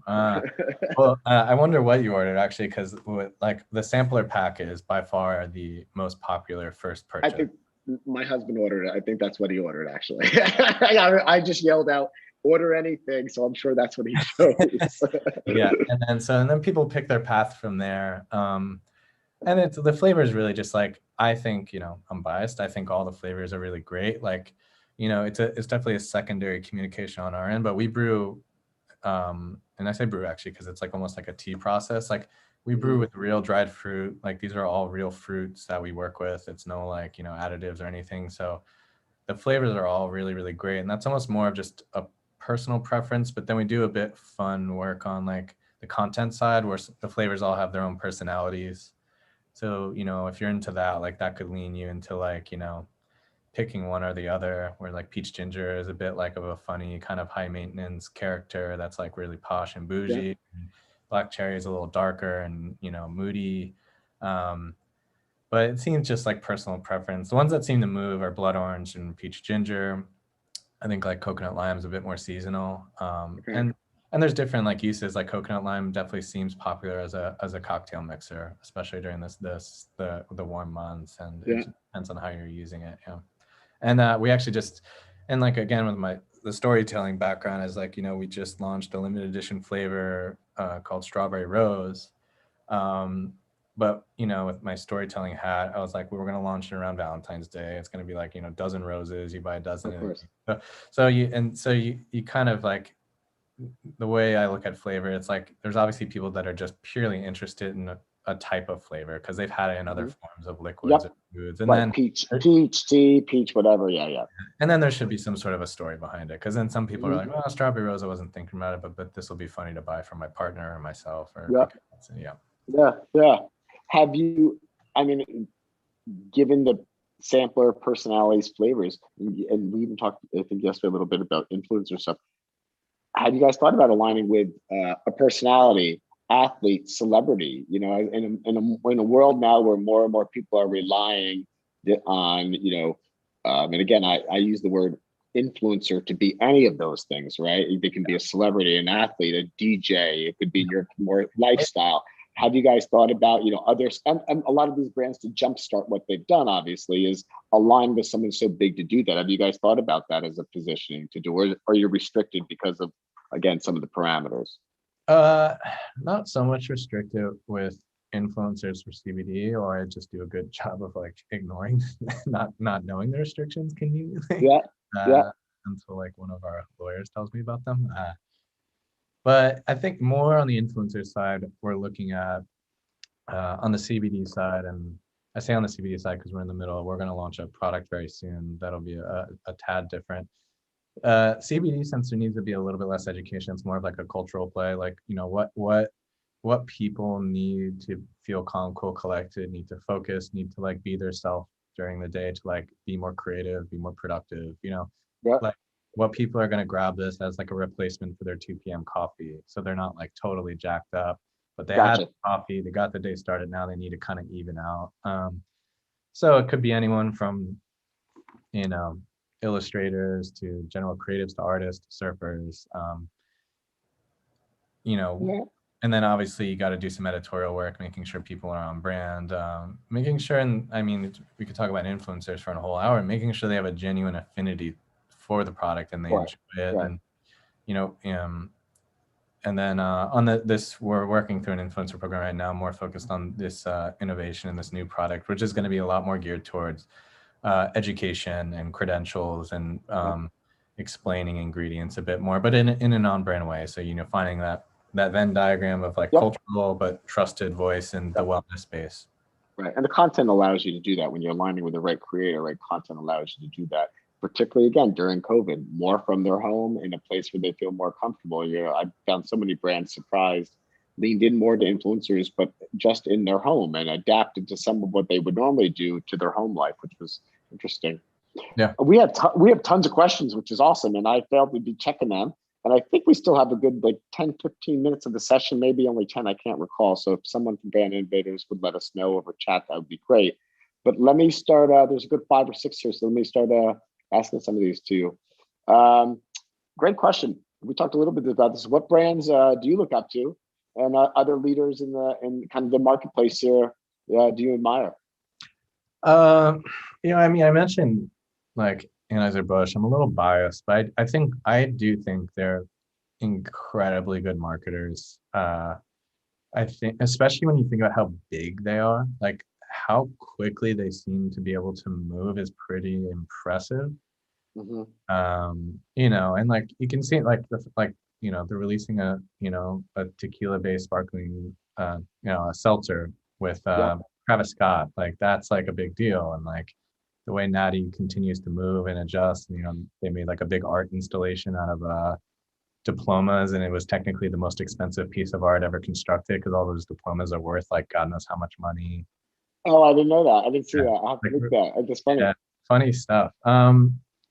Those are like, I think they're some of the best marketers. You know, like personally, like as you can like maybe guess from like my age or how I look, like I'm partial to like the Vans of the world, and I think a lot of the VF Corp brands do a good job. North Face does a good job. You know, this thing Vans just launched, Channel 66, is really fun and nice and interesting. So you tend to be driven by those brands that bring lifestyle and like that whole kind of North Face, Vans, right? They're very much about like so knowing their customer and bringing the lifestyle of kind of them into that whole mix there. Yeah, and then you know, for Recess and brands I look up to, I look at the brands that had to like carve out their own category. Like I look at like, you know, Oatly, like oat milk, that category, just like you know, I read a headline somewhere that was like I'm gonna get the year wrong, like the 20-year overnight success. It's like, they were living out of space for a long time. And Chobani, I think, is a great brand, and like how they are able to talk about so many different products in a really unique and interesting way and explain the benefits of them is really good. Like their communications are very on point and strong, very strong. Yeah, it's interesting. Oh, go ahead. No, yeah, I mean, okay, and then I kind of actually like, it's funny. I kind of always told myself I never wanted to work for like a craft beer brand or wine brand, but like I do look at a lot of like how they talk about ingredients now, because we do have a bit of a complex proposition if you really wanted to do a full ingredient story. So I have a newfound admiration for how some of the craft brands tell their ingredient story and what, you know, how they get detailed about it as well. I have a new fondness for wine a lot from the pandemic, but I think a lot of people do. You know, listen, all these brands, I think during this time, you guys self-included, right? It's about ultimately figuring out as new technologies emerge and platforms emerge, you know, TikTok, obviously, Clubhouse, all these, right? Yeah. As you're starting to build this strategy, right? How do you look at where you can spend time, or how do you on these technologies platforms, and or are some easier for you to work with than others, given obviously the demographics you focus on and the ingredients? It's a challenge, right, for all, not just from, obviously you guys have different challenges, but any client keeping up with these audiences changing the platforms. Talk a little bit about that. Yeah, I think it's like, it was mentioned in the last chat too. I mentioned it's a cliche because it is, but it's an audience first like thing. It's like knowing, and like what's the goal? Like really Facebook for us now is just like purely to drive sales. Like there is no cultural benefit or audience benefit for like producing just Facebook content. Us right now, unless someone from Facebook can show me some cool new deck. Definitely.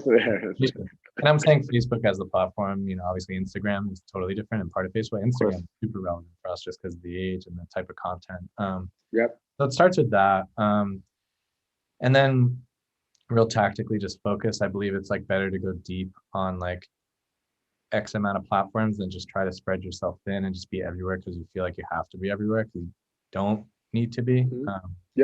But yeah, I mean, we're in a fun, I mean, like Clubhouse is something we're looking at. We're gonna sponsor a show very soon, a funny popular one. I don't know what I'm supposed to, I'm allowed. We're gonna sponsor the NYU Girls Roasting Tech Guys house soon. That's awesome. Yeah, that's great. That's a great way. That's a smart way in. Sorry, my dog's barking in the background. I just forced everyone to like sign that deal. I think you may.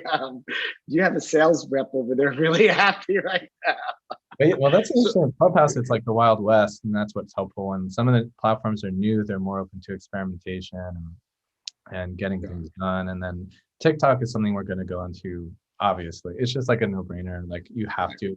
Like the way it just drives your brain and drives sales is like uncomparable. Like like if you really strike a moment, like the movement you can make there is crazy. And TikTok's interesting too. I'm always curious like to see how brands approach it, because like one thing I've noticed, and someone can correct me if I'm wrong, is like it's kind of the first platform where you really can't be that precious about your brand, how your product's being used. Like if the apple juice company where the kids are just biting the plastic because they think it sounds like an apple being bitten, it's like no one internally would have ever pitched that as an idea, or even like the Chick-fil-A pizza. It's like it's like people at brands would be like, you're making us look terrible. But it's like, no, you're like selling like now millions of units because people want to like bite the plastic or like do this thing. And it's really interesting to see how everyone kind of takes a step back and like lets the consumer take control of like how they want to position the brands on there. And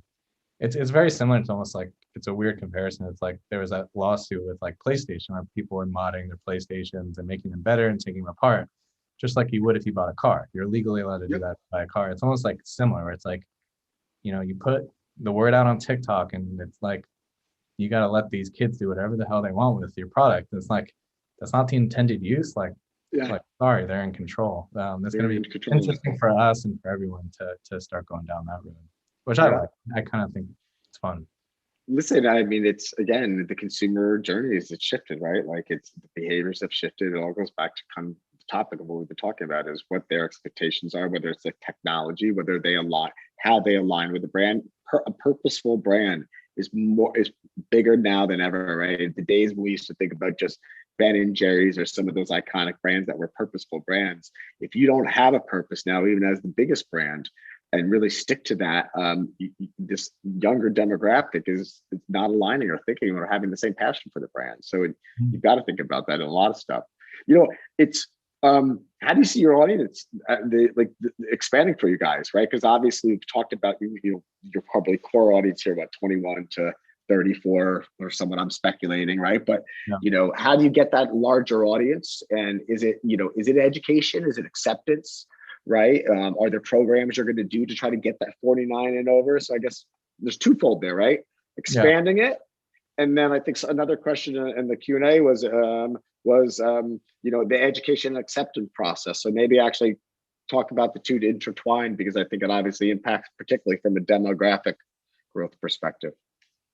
Totally, yeah. I think for us right now, it's important to go deeper with millennials and then age down. Like, I think introducing recess to a younger generation and then going deeper with millennials is important. And because you kind of want to stick with people as they grow up, and it's a much like easier, there's way less barriers to like stick with the people you've been with and like grow up with them than like try to convince, like, you know, maybe not Gen X, but a little bit older, that like this is something they should grab now after they have a lifetime of habits and just like preconceptions. So for me, it's like, you know, I find it more interesting to be like, how do we talk about parenting, knowing that actually millennials, like, they're probably one of the biggest parenting groups now, like new parents, like you can be a very useful tool as a new parent for yourself, and it could be, and just relaxing in general and staying focused and being calm. You know, it's a big part of parenting. So I hear. But and then going younger, and that's like being on new platforms. You know, playing into trends that are already happening with younger generations, like people being like more sober curious or not wanting to like engage with like drugs and alcohol as much. So yeah, I think just like to be practical, it's like, you know, if older generations want to tap in and try it, great, but it's not going to be a huge focus just because it's like, you know, we're a small company too. We don't have like millions in media to go like, you know, start doing like cable TV ads so we can hit like 45 to 55-year-old. Yeah. What you know, we've talked so much about social influencers and stuff, and we actually haven't talked much about like your distribution partners and the marketing that you do with them, right? And that's and I feel terrible. It's like probably the biggest piece of the puzzle for you right now and the importance there. So let's shift a little there, because I know we only have like probably around 5 or 6 minutes left, and see if there's any other questions. Please send them through, and I will make sure that we share. But talk a little bit about that. You know, that that intersection of you're still your consumer focus, but okay, where's that? How do you bring that journey of the consumer focus all the way into the retail, right? So they're thinking about it at a retail or whatever partner that you're working with.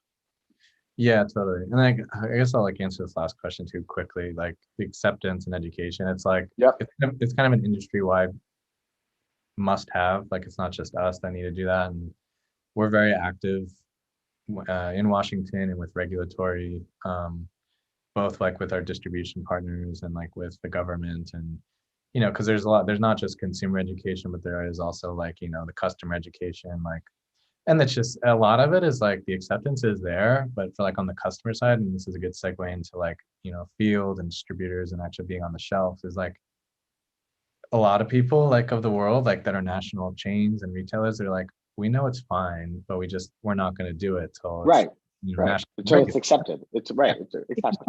Which makes sense. It's like what, you know, but yeah, it's like, we're not like, so to segue, we're more than a D2C company. You know, we have a lot of really great distribution partners across the country, making big moves into California and the Pacific Northwest this year. And, you know, I'm in Austin right now, obviously, but we're here looking to expand. And it's interesting because it's almost like we've noticed that, at least during COVID, it's like one hand washes the other. It's, you know, like a lot of our, you know, paid social and D2C efforts also help, you know, on the ground, because it's not like that person that's holding their phone and getting an Instagram ad is just clicking through, but they're also seeing it on the shelves. And, you know, it's just like another point of reference for this logo and this brand. And I like to say too, like, I think, you know, our retail is like the best, like, it's almost like, because we sell individual cans at retail, but you can buy packs online. So if you're trying this in the store and you realize you like it and you don't want to keep going back to buy one can, you know, the next step you'll take is actually moving over to D2C and buying on e-com. So it's almost like our best out of home are these shelf spaces and our retail partners. And I look at them as marketing tools just as much as sales partners. Did you guys have any problems with COVID shipping, getting product use? Obviously we saw tons of partners had a lot of those issues, and even the biggest partners had those issues, right? Yeah. So did that, we didn't talk about this yesterday. Were you guys impacted much by that? We're impacted with the general, people also forget there was a lot of other weather and election and all sorts of stuff that happened. But, we have the same effects as any brand when they're shipping stuff, just with slower shipping than usual, working through that communication strategy of politely apologizing, maybe offering some discounts, and also just explaining the general macro issue here. It's not just you or us, But the weather last week was really fun and interesting across the United States. So we had some, frozen issues, but what can you do about it? Nothing. And then many other people having many more problems. Yeah, and we did a unique thing as a company.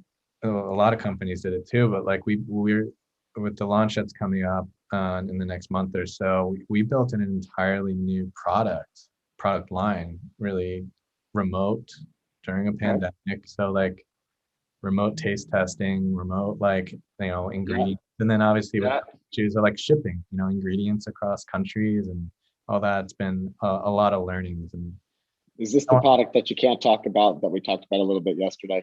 Yeah. Okay. For all of those watching, just keep an eye out for their site and their social channels. They'll have some great information to share. Andrew couldn't necessarily share today. Sorry.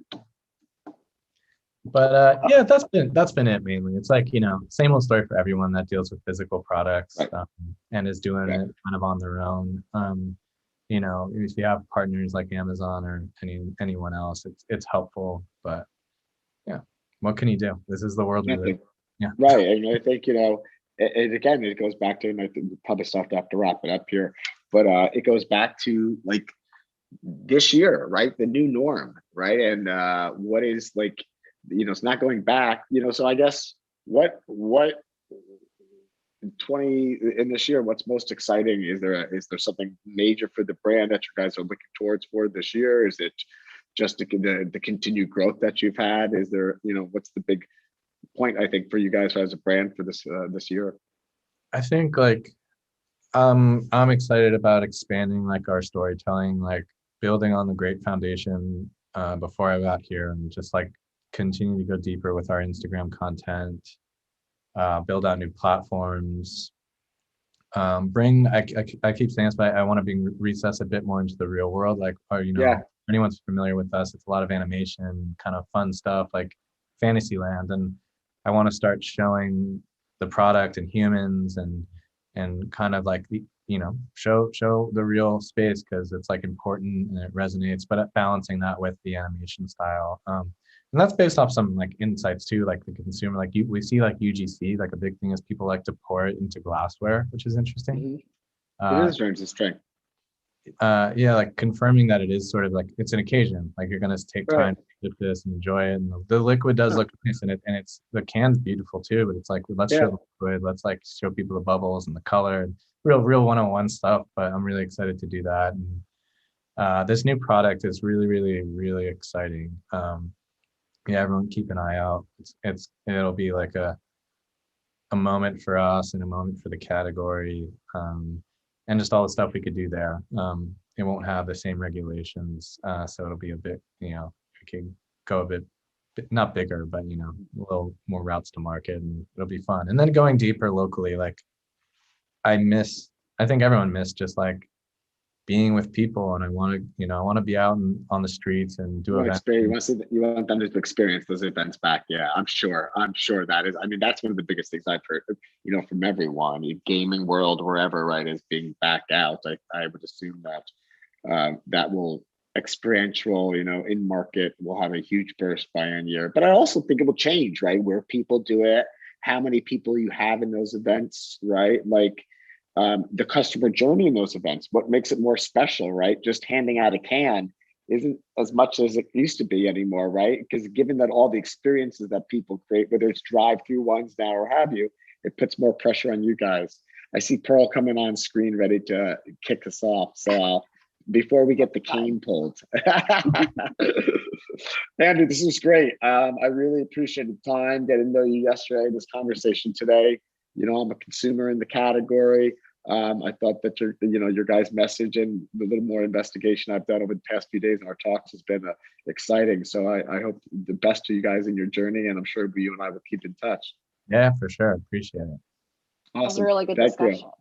Yeah, definitely going to keep an eye out for their product. I was going to ask, just like Health Aid in a prior conversation, they have Booch Pop that launched to have like a gateway drink, since the other ones are more vinegary. Is this going to have like no CBD? Is that what you guys are moving to? Yeah, it'll have no CBD. It'll be a different sort of blend of ingredients. Everything we do, and we're looking forward past this, even this innovation, we're looking on to the next one. Even it's like, we say internally, it's like there's multiple paths to calm. Like you can get to a calm state in multiple different ways through multiple different ingredients. These ingredients are out there, like they're in, pill form, supplement form, drink form.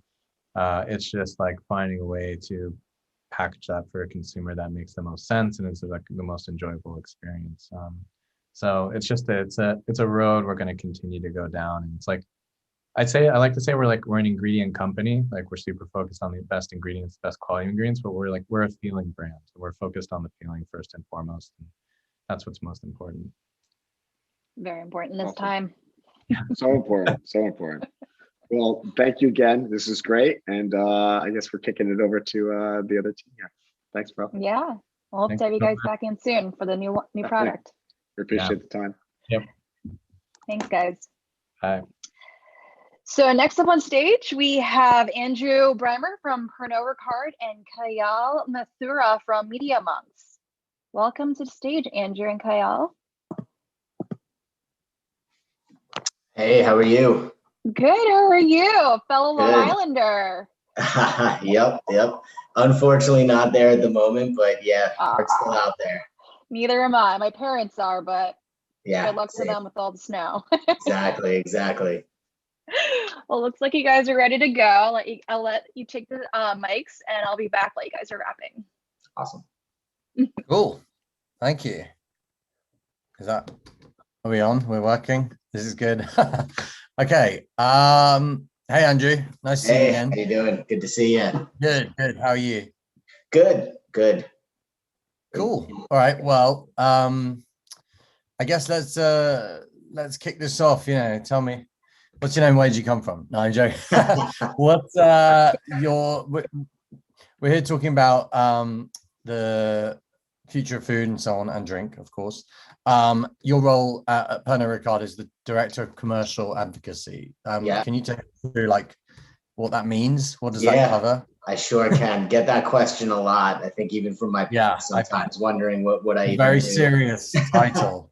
So I would say it probably comes down to about three key aspects and components of my job. And I think the first one is we have a team of activation specialists, and their goal in a non-COVID-19 world of sorts is to kind of activate our brands within the on-premise, bars, clubs, hotels, restaurants, etc. Their job is to really win those last 3 feet, which is the menu, making sure you see our brands on the back bar, ensuring we're on specials and features.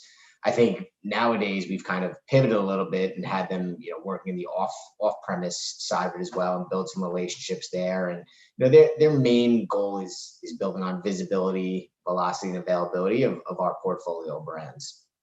The second aspect of my job is overseeing our brand ambassador program. So this includes, all the brand ambassadors across our portfolio who I would say, they serve as the face of the brand they represent. It's making sure that, everyone's educated on our products and on our brands, and being that, education expert and point of contact for consumers, for retailers, distributors, for, bartenders and staff. And the main goal of them is to not just be experts on their own brands, but, you know, for example, our agave ambassadors, you know, they know Avión, Altos, Zalmaguey, but they also know about the whole agave category. So they're able to educate across all aspects of it, and super knowledgeable, and just there to really bring the brands to life from an educational standpoint, and really being able to serve as the face of those brands. And then the third part of my team is the education of mixology, which is probably the funnest part of my team, led by Kevin Dent and Jane Danger, who have, you know, tons of knowledge and experience across the industry. You know, they're helping develop drink strategies for our brand teams, and working with consumers and national account partners such as, you know, Applebee's and Chili's and some of these national and regional accounts, and developing drink strategies and helping them come up with cocktail solutions across the board there. You know, they're also working on selling tools for the field, whether it's menu guides and home bar guides for the off-premise to leverage, and really developing selling tools and education platforms that can be used to educate our own teams internally as well as externally to the whole hospitality industry and consumers. And then finally, what they work on is a big initiative that we have is Bar Smarts, which is our online educational program. And, you know, definitely saw a large impact and growth in that throughout COVID, as people kind of, you know, pivoted more towards home drinking and really wanting to be more knowledgeable, and really, you know, having more of an understanding about the spirits they're consuming, as well as, you know, bartenders and waitstaff wanting to be more educated and using that platform as well from that side of things. Yeah, no, that sounds very cool. And you know, my company and yours work together. I'm very familiar with Bar Smarts. I love it. I think it's very cool. And as a home would-be mixologist, or, you know, budding mixologist. But can you tell me a little bit more about that? Like how it came about, how long it's been going? Yeah, we've I think it's been since like 2008, I think was like the first year, you know, the platform was kind of brought together. And I would say, you know, it's an online bartender education, and it was the first of its type from a supplier standpoint. You know, we have like 120,000 people globally that have registered, about 40 or 50,000 that are certified Bar Smarts graduates.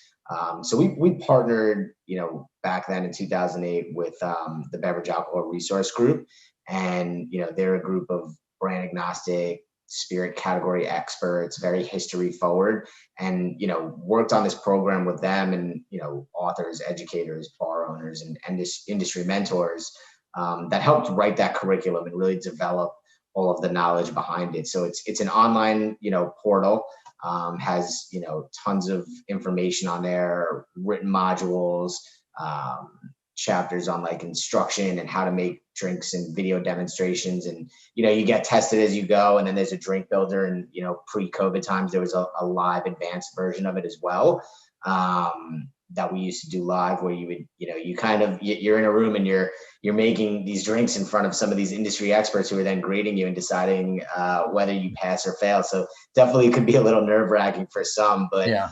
I think around that, we've really seen a massive uptick in it during COVID, like I said before, because everybody's wanting to know more and be educated more. So I think now what we've realized is there's a whole world of not just hospitality, but consumers that are interested in this. And I think now we're looking for ways to continue growing that program, and, you know, continuing to make it fresh and new and innovative, and really, you know, finding ways to give more knowledge around the industry, not just, you know, obviously our portfolio, but making sure people are knowledgeable across the board.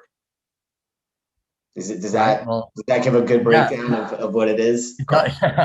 Yeah, definitely. I mean, you know, it makes a lot of sense. And I think especially it's kind of, I guess, a silver lining that it's kind of given it a bit of a new potential purpose, or it's maybe sort of accelerated some home drinking efforts and things like that. Yeah, so the spike was out of control. It was like, you know, the site actually was like crashing at points because we had so many people going towards it during that time frame. But it's all fixed now. It's been fixed. It's ready to go for those of you that would like to join it. Cool. And yeah, I mean, as you know, as you mentioned the pan, I guess we should kind of hear about your experience there. Like how was it for your business overall, and then for the various teams that you oversee? Can you take us through kind of how the last 12 months have been for you? Yeah, I feel like I need to take a deep breath, as you say that. I'm sure everybody else, within the industry and on this panel can say the same thing. I mean, it's definitely been the most challenging part, I think, of everyone's career, but in a good way. And, you see our team, how they've become so agile. And like I mentioned, our activation specialists being able to, shift from just calling and working specifically for the most part in the on-premise to also being able to lend a hand into the off-premise side of it, and really be able to kind of grow our business there, build relationships, and help make sure that our brands were best positioned there. Everyone's kind of rallied. Our ambassadors have gone from being these larger than life personalities of just being in bars, and that's where they shine, and that's what they're used to. It's their work environments, almost being a fish out of water and not being able to be around people and not be able to do that, and really pivot towards, man, I hate that word, really shift towards doing things online and doing things over Zoom. I think the other aspect has been, the health and safety for our team. Like they've had to do all sorts of protocols that they're probably not used to. All of a sudden, everything in a bar and restaurant is socially distant. I don't think that's something that any of them were used to. And, making sure our customers and our consumers are all, having health and safety at the forefront. And, from a HQ level, working with, local officials and coordinators to make sure we're adhering to like any guidelines that they're kind of doing. And then, obviously, sustainability has been such a big driver for everybody, but now it's like we've had to shift to single-use vessels, and RTDs and different types of innovation. And like I mentioned before, that real shift to off-premise and, making sure we're priced right. Our shelf standards are up to par, and we can keep up with the demand that's been going on in there. And then I think from a digital and e-com perspective, we've had to pivot and change drastically, making sure the right bottle images, descriptions, right information about our brands, and that people are educated the right way there. And, digital initiatives throughout the on-premise, we did staff meals where we were providing meals for, hospitality workers that were out of work. And then same thing for Bar Smarts, no cost for, anyone that was out of work, and setting up QR codes and online menus and, just doing everything we can from an on-premise perspective, because it's definitely been the hardest hit aspect of the industry. To make sure we can do anything possible to help them with to-go drinks, to-go food, outdoor dining, all that stuff. So, it's really been different. And I'd say, the ambassadors and the specialists specifically have done a great job of being able to shift their thinking and really change the way they have worked over the last 12 months. So tell me about that then, the ambassadors. Like what you've said really rings true in terms of every sort of brand ambassador I've met. Super outgoing, life and soul of the party, they're fairly nocturnal people, like people who feed off the energy of people. All of a sudden that's gone. Very different, very specific skill set, very different kind of restrictions. How have they been sort of continuing to do their jobs sort of remotely or without bars being able to either be fully open or partially open or to go only? Like Yeah, I think a lot of patience on their end, and they're dying to get back into bars and in a safe way and be back around people. And in some markets, we're able to do that following the local guidelines and making sure all the health and safety is there. But a lot of their interaction has gone from like face to face to more of what we're doing right now virtually. And it's definitely a challenge when you're going through and doing tastings, and they feed off of the energy in the room, and they feed off of interaction, and they're personable. So it's definitely been a challenge and shift from how they've done it. But I think, the key takeaway or the key pivot we've noticed is, we're doing more stuff with the ambassadors and consumers now. And I think we've seen how impactful it is now from a consumer standpoint. We've always, we always have and always will continue to have a large emphasis on trade in the hospitality industry. But consumers are a lot more interested now. They want to know what's in these spirits. They want to know what's in cocktails. They want to know how to make them.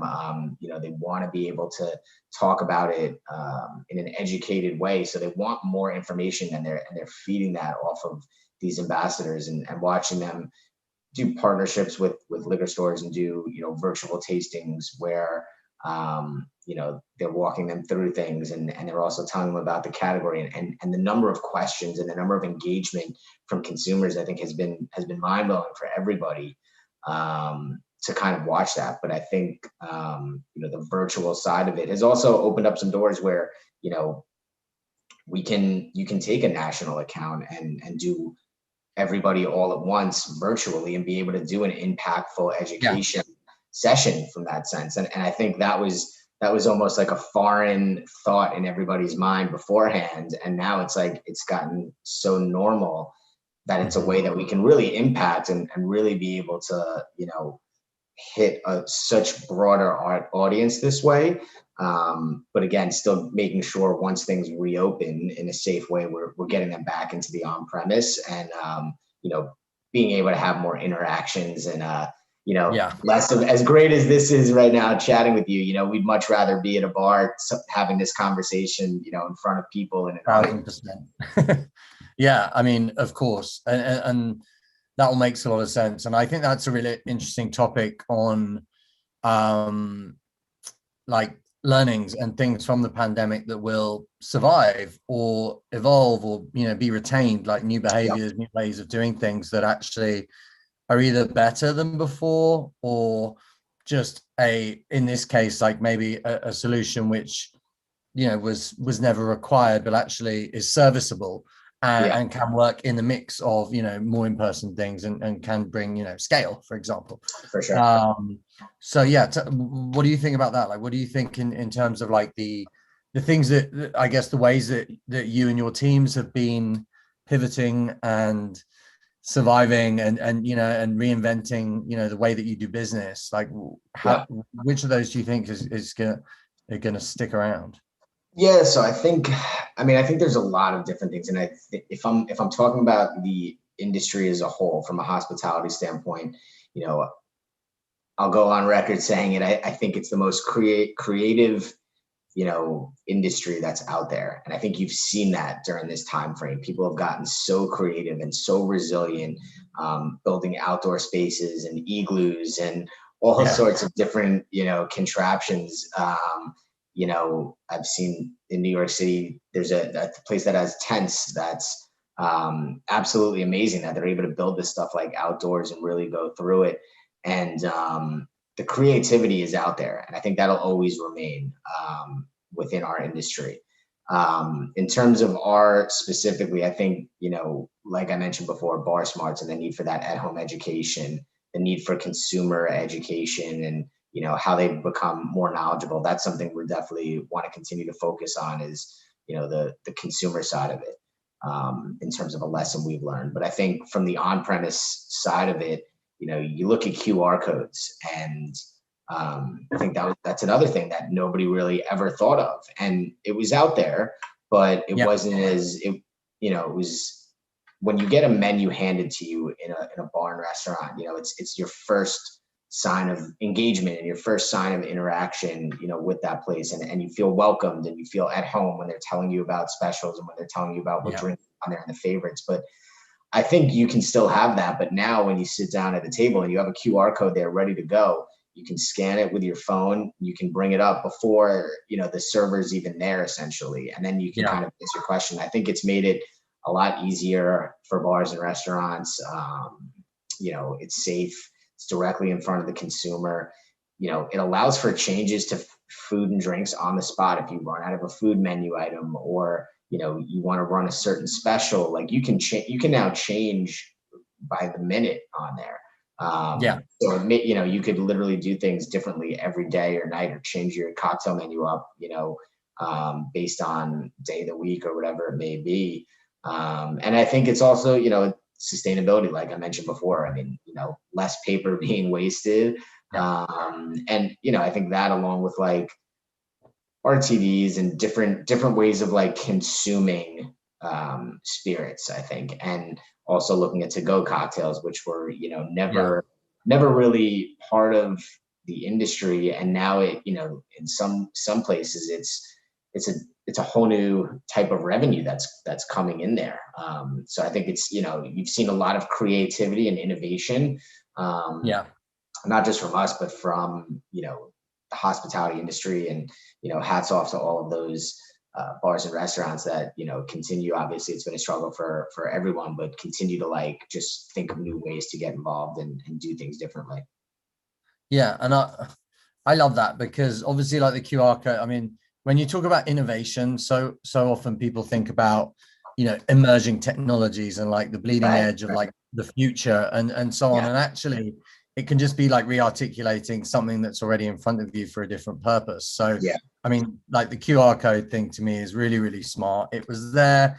They were there a little while ago. They sort of faded. They became quite uncool. They actually, they remained popular in Asia actually, but in the US and in Europe, they definitely didn't. And so that's cool. But then the other thing is, I guess, about the to-go drinks. Not in itself a brand new concept, not sort of technology driven necessarily, but still a new gap in the market. For sure.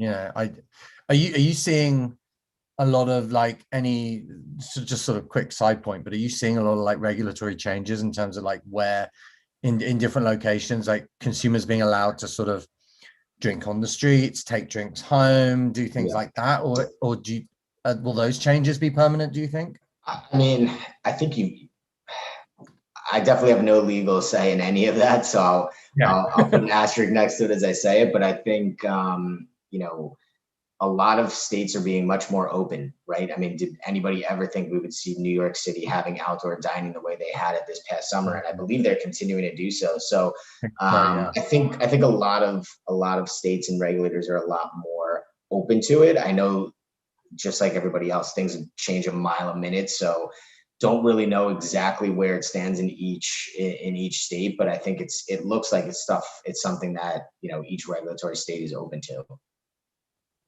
Yeah. Okay, cool. Yeah. So we talked about innovation and trends. Like, what do you, I guess now that we are maybe looking towards, I don't want to say anything too dramatic, but things are improving. There's definitely like light at the end of the tunnel, et cetera, et cetera. What do you see like the next sort of 12 months looking like? Like, I mean, we've talked about innovation and trends in your industry, like, and what's going to persist, but like, I guess there's going to be like this sort of transitional period. Like, what can you see being more relevant as we sort of transition out of like the sort of like pandemic limitations and mentality? If that makes sense. Yeah. In terms of like also with like innovation, or just like in trends, or just more like what's it going to be? What do I think like those next 12 months are going to look like? I think broadly, yeah. So innovation, trends, other things specific to your industry, and user behavior, consumption. Yeah, I think from my personal perspective is, and I'm hoping it becomes almost a renaissance of the Roaring '20s again, right? I think everyone has been bottled up inside, and like nobody would love more than to just be, bellied up next to a stranger at the bar and just having random conversations and just enjoying, sporting games and crowds and people in obviously a socially distant manner when things progress. But I think hopefully we're seeing that trend of reopening in a socially distant manner. Delivery menu options as well, kind of becoming more robust. I think bars and restaurants are much more eager to safely reopen and, give people that, connection. I think, you'll hopefully continue to see socially distanced outdoor tables. like we said, the QR codes and the cocktail menus. But, I think everybody's hope is summer, warm weather, vaccine, much better testing can hopefully, carry us through there from that side of it. Okay. In terms of thinking now, yeah, sorry. go on. Oh, no, I was going to move on. I think you weren't finished. I was going to say, I mean, in terms of like the next 12 months from like an off-premise perspective and trends we're looking at, I think, ready to drink is a trend that's definitely here to stay for the off-premise. I think every time, you go into an off-premise store, and hell, even on-premise stores, you see those ready to drinks, and, consumers want quality cocktails or malt-based beverages, like, they want those. And, we've seen, I think the number was like, the RTD category is still supposed to grow by like 22% through 2026, which is like, I think it's almost 8 times higher than like the total beverage alcohol category. So it shows how much that is going to be a thing. And I think we see an opportunity there to kind of premiumize that a little bit, leveraging some of our brands. I think in the last year we had the Absolute Vodka sodas and cocktails and Malibu Splash, Kahlua Nitro Cold Brew. I think we're still in like the early days of seeing how each of those did, but I mean, we're pretty confident with those brands. It's pretty perfectly positioned to meet the customer's desire for that. I think there was even you even see people, you see other RTD brands even in the on-premise now, because people are drinking them so much. So it's definitely been a bit of an eye opener there that I think that trend was going to come. I think COVID pushed it quicker, if that makes sense. Yeah, absolutely. By the way, have you tried the Jameson cold brew? I have. It's I'm a big, Absolute Kahlua Espresso Martini fan. So getting it in a whiskey aspect of it too is even better. And it's when I don't want to shake up a drink, just throwing that on some ice. Shameless plug there, but pretty delicious. No, I mean, that's what we're here for. Yeah, and I mentioned it. I mean, I love it. I think it's to the, especially if you're as an iced coffee year-round person like me, it's perfect. Yeah, and you throw it right in there, and it's good to go. Yeah, no, and that's innovation in its purest. Okay, so going like now we're talking a little bit about brands, like sort of going up a gear in terms of like at a company level, like Pernod Ricard, like across the whole portfolio, like and look at the industry as a whole.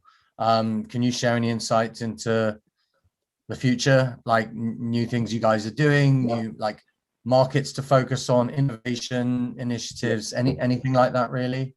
Yeah, sustainability. I think I touched on a little bit with the ready to drink. I think that's that's some stuff we're working on from an innovation perspective. I think COVID's brought to the forefront, I think, for everyone, that need to be agile in order to win. You have to be able to change, and we've always been, as an industry, rapid to change, but even more so now, and it has to be even quicker. And I think that's something we intend to carry with us into the future, and hopefully, as the pandemic kind of stabilizes and we monitor all those state by states and the city by cities of reopening, like each new phase kind of is a change in force for our industry and a change in force for our thinking, where we have to adapt, at the snap of a thumb to really make things happen, because they're happening so quickly. You turn on the news and it changes within a second. I think, prior to even COVID-19, we were really monitoring the decrease in some of the in-person experiences by Gen Z, and the pandemic probably accelerated that also even quicker, and monitoring that and shift our marketing mix to be where the consumer and the customers are. I think as a whole, the spirits industry has, it's got a real opportunity to kind of reinvent itself, consider these trends, define what the future is of the bar and restaurant experience. And, I think for us as an organization, it's our responsibility to help, our brands and our business partners, throughout retail and the on-premise, succeed in this new world. And for those, I probably said it 20 times, but on-premise is, bars, restaurants, nightclubs, off-premise, liquor stores, and all that stuff. But I think that's our responsibility as an organization to make sure we're there for our partners on both sides of that. Okay, cool. Thinking beyond, I guess, beyond like you personally, like in terms of like, I guess, what are you missing? What are you looking forward to? I guess from an industry point of view, like, is there anything like events wise that you've kind of been missing out on? From a networking point of view, I guess also, any things that you've seen in other verticals or sectors that you think are pretty cool? Like, I mean, just trying to sort of broaden the scope.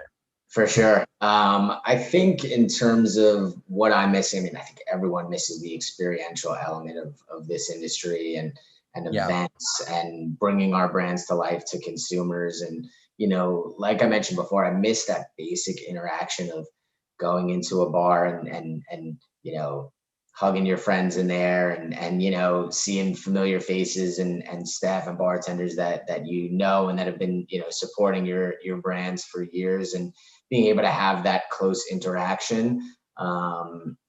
Selfishly, I think as a sports fan and a music person, I think man, what I would do to be at a live concert or at a sporting event of any sort in person, I think you miss the energy of when people are together, and not being able to do that now has definitely been, I think, difficult for a ton of people.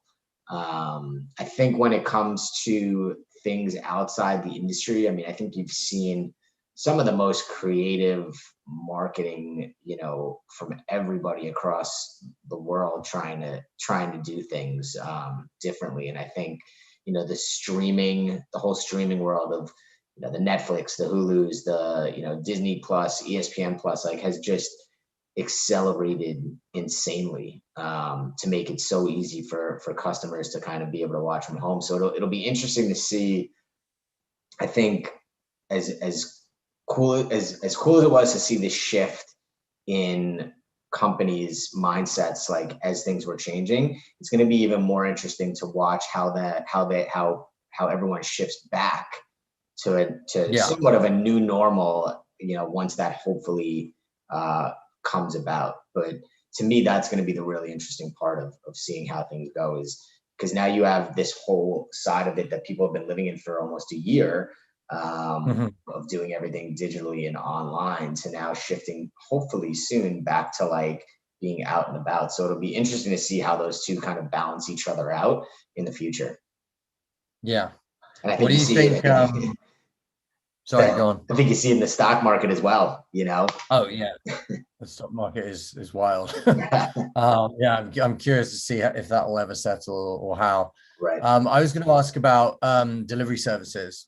Again, like obviously a sort of, they existed before the pandemic, but of course shot up in use during the pandemic. And I'm thinking liquor specifically here, rather than food, services like Drizzly, GoPuff, etc. What do you see their role being sort of post-pandemic? Do you think like that habit of people ordering like hard liquor, especially like for today or for tomorrow, will survive? I think so. I think so, because I think it's it all depends on the exact consumer, right? I think you have some that like going into the store and having that interaction, but then there's other moments where it's like, if you're hosting, you're doing so many different things that, like, if you know what classic brands, and we've seen some of our brands like Absolute, Jameson, Malibu, like our steady core brands have really had a massive positive increase during, throughout the pandemic, because it's easy, you can just get on your phone, have those sent to you, and it's one less thing that you kind of have to worry about. So I definitely think a trend like that is something that's probably here to stay. Okay, that's cool. Yeah. Well,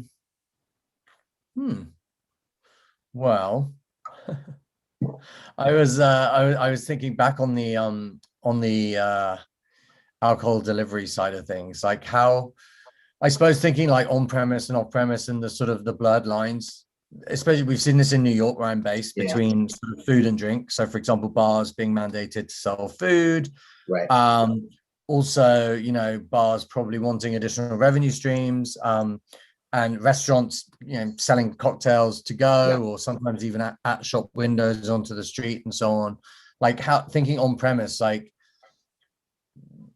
do you think we'll see more of a blurring of lines of, you know, where people are sort of, where food and drink are kind of like more intertwined than ever? Yeah, I think you've definitely seen so many almost a lot of places open up with food as it is. I think you need that, and it's an extra form of revenue. And I think even more so now, places in cities that have survived and that have done very well, they've almost become more of a restaurant than a bar at this point, because based on where you are in what city, I mean, it's most likely following those rules and regulations of like, you have to be seated, you have to be, in there. It's almost like a restaurant now, where there's as much interaction there. So I think you're definitely going to see a lot of that kind of shift, or not even shift. I think a lot of that you're going to see kind of stay the same, and have those both kind of intertwine and continue to grow together, and just continue to play in that same playing field. All right. We have a question. We have one of our first questions so far. And by the way, if anybody's listening or watching, feel free to chat the questions to us. So how has your investment in media channels changed over the last 6 months? Asks anonymous attendee. Yep. I think we've definitely seen an increase in that. I don't have the exact numbers, but I can get that. But you definitely see an increased number of media from our side, especially because we're not, spending as much money or there's not as much in-person experiences as there previously was. So we've definitely upticked the investment on that side of it. Yeah, that's for sure. I personally, and again, we do this at our company at Media Monks, but even just as a consumer, I can't wait for some of the cool sort of physical experiential stuff to return. Of course, the liquor industry is responsible for some of the best. And I think some of the cooler experience, I'm also missing the sort of travel retail side of things. I mean, I'm missing travel in general, but it's definitely, I would say some of the sort of the best foot forward that we see from the spirits industry is in sort of, travel retail, like specifically like duty-free spaces. I mean, they must have been hurting a lot. Like, can you tell us anything about that? Yeah, I don't, that part of our business sits separately from where I am, but I mean, obviously the amount of travel that has decreased, especially international, has definitely impacted, I think, probably everybody across the board from that side of it. And unfortunately, I think there definitely has been a little bit of a struggle there, just because there's no, the consumers have been, almost evaporated to a degree. Yeah, that's tough. Well, it sounds like there are a lot of positive changes that will come from this, and a lot of good things to come. Sure. Yeah. Cool. So, okay. Sorry. For some reason, I thought we were at time. I apologize. Here she is. Yeah. Sorry. Pearl, I think I jumped the gun a little bit. And I think you're on mute. Yep. It always happens each time. Thanks so much for such a great conversation. I wish this was in person. We were at the Pernod Ricard headquarters in New York City. Yeah, we'd love to have you there. Just had that whole mezcal line by Del Maguey, and I went to town. Yeah, that's delicious stuff there. Yeah. So as soon as we're back doing in-person events, you'll be the first on my list to call. Awesome. Please do. Please do. Please invite me too. Of course. We got you. All right. So hopefully we'll see you guys both back again soon. Awesome. Thanks so much for all the great insights. Thank you. Thank you. Next up, we have Anna Faktorovich, Senior Vice President of Marketing from Kava. And her session will be moderated by Dennis Becker, the Chairman and CEO of Mobivity. Welcome to the stage, Anna and Dennis. Hello, thank you. Is that a virtual stage? Where is that supposed to be?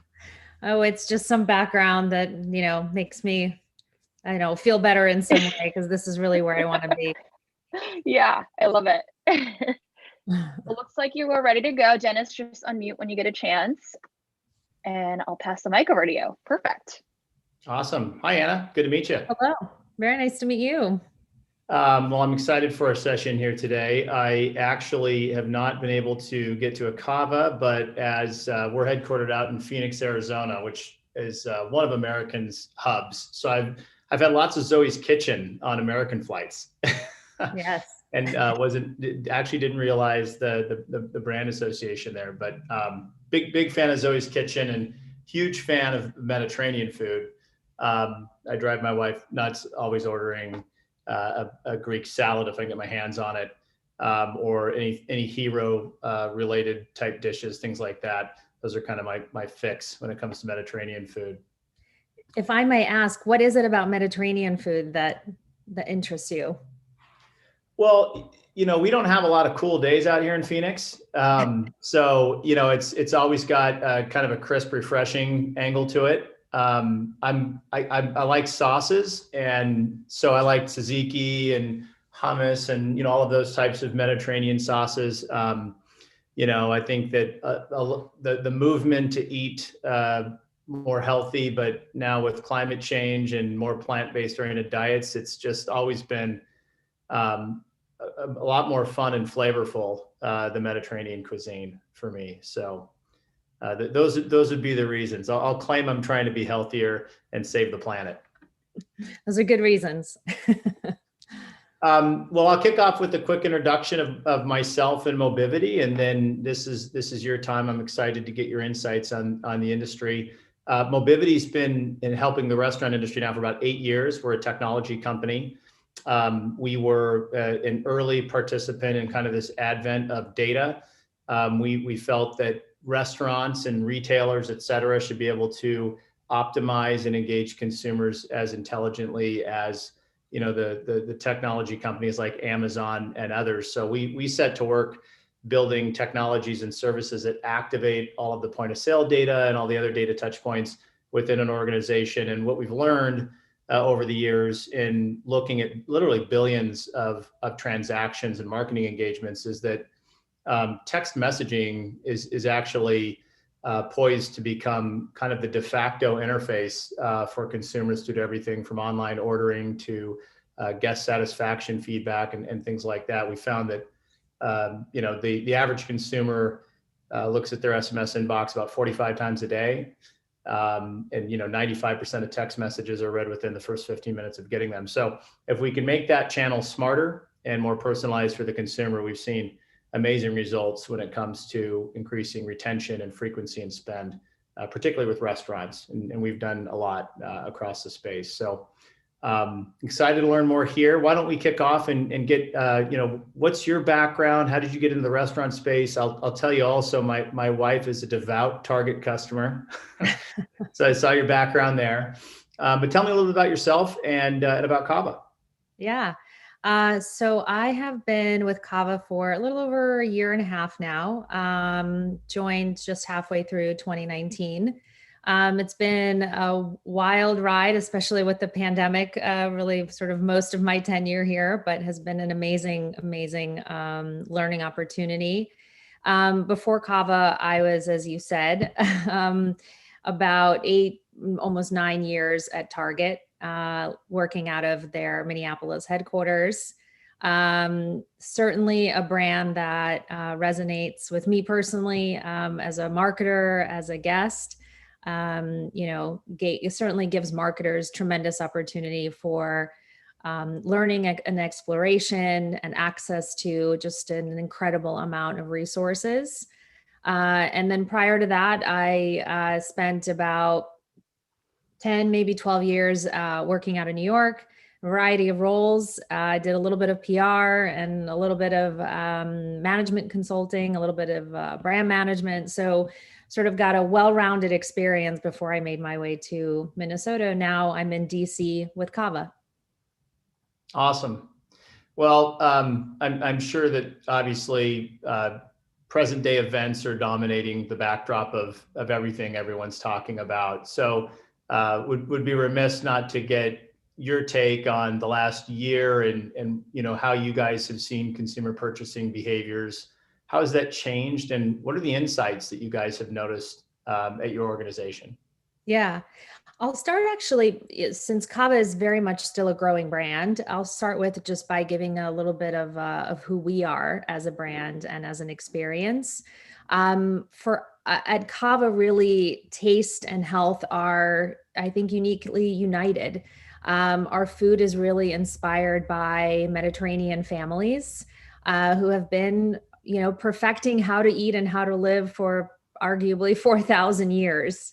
And so while we are a fast casual restaurant brand at the core, we're also a wellness brand that is powered by the speed and the agility of our technology.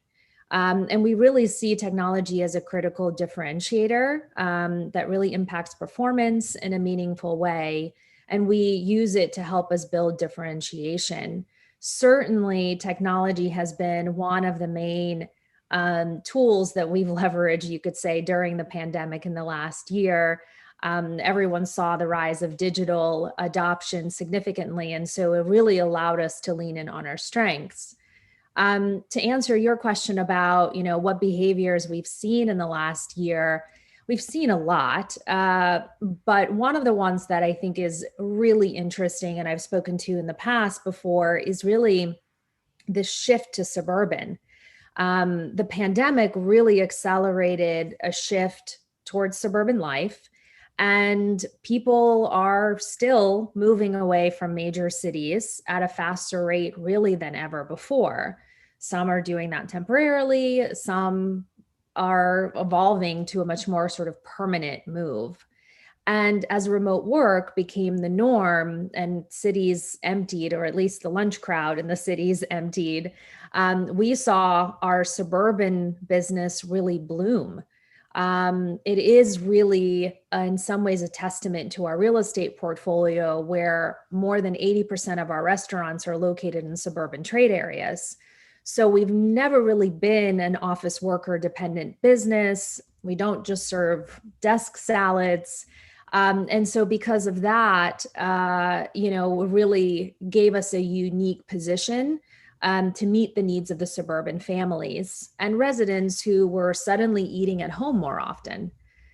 So seeing, the impact of that during the pandemic, it was actually something we sort of saw coming, and certainly not the pandemic itself, but this shift in the population migration to the suburbs, to smaller cities, particularly in the Sun Belt, like Nashville and Austin and Raleigh. You've seen those cities starting to really grow over the last, 5 to 10 years. And so we acquired Zoe's Kitchen that you mentioned in 2018 to help us expand and really diversify our real estate portfolio. Looking back on that decision, certainly there was a thesis attached to it, but it definitely, the thesis was in many ways proved through the pandemic because it allowed us to have significant strength in the suburbs. Gotcha. And was this based off of observances that you were having kind of with, the macro industry observations or observations around the country, just looking at, real estate trends and things like that, consumer real estate trends? Or was that also something that you guys were able to test out with different types of real estate concepts? Were you kind of, as you pointed out, you're an early brand, so you didn't have so much entrenched, location base out there, and you could kind of work your way into your real estate strategy. Was it a mix of kind of a deliberate thesis that, the real estate patterns are telling us that there's more suburbanization and whatnot? Or was it also you were launching some stores that were in more highly concentrated urban locations, but then testing that out against the performance of stores, out in residential areas? Yeah, I mean, it was really both. We certainly saw the shifts in consumer behavior, followed all of the trends that anyone else could have been following as well.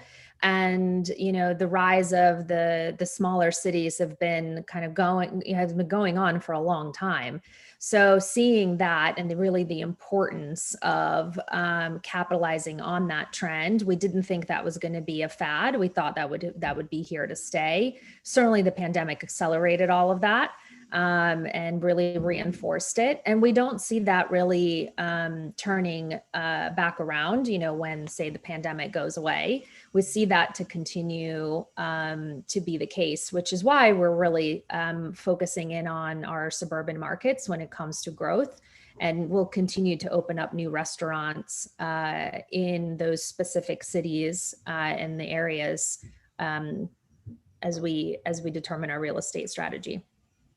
Did that also have to do with kind of your ideal customer profile? You mentioned you're not kind of the office lunch product, more of a family dining, so therefore get closer to your ideal customer? Well, to be fair, our customer base is very diverse. We serve the needs of many different kinds of customers. So we certainly serve the needs of the urban lunch crowd. We have a booming urban business, but we also have the capacity to serve the needs of families in the suburbs. And so we have a very diversified menu and also a diversified real estate portfolio that allows us to serve multiple types of segments and not just one. Got it. So you kind of were prepared and equipped with your model for the changing world. But at the same time, what didn't you foresee and what pivots did you need to make, given the new dining habits for consumers? Yeah. So we saw pretty early on that as meal planning fatigue started to set in and demand for convenient, also healthy and affordable dinner options surged, we were really already set up with hearty dinner-friendly menu and also contactless access channels to meet the diverse needs of our guests. It typically had always success at dinner because of just the nature of our menu. But what we pivoted very quickly was to really increase our innovation within our menu to serve the needs of the families who were staying at home.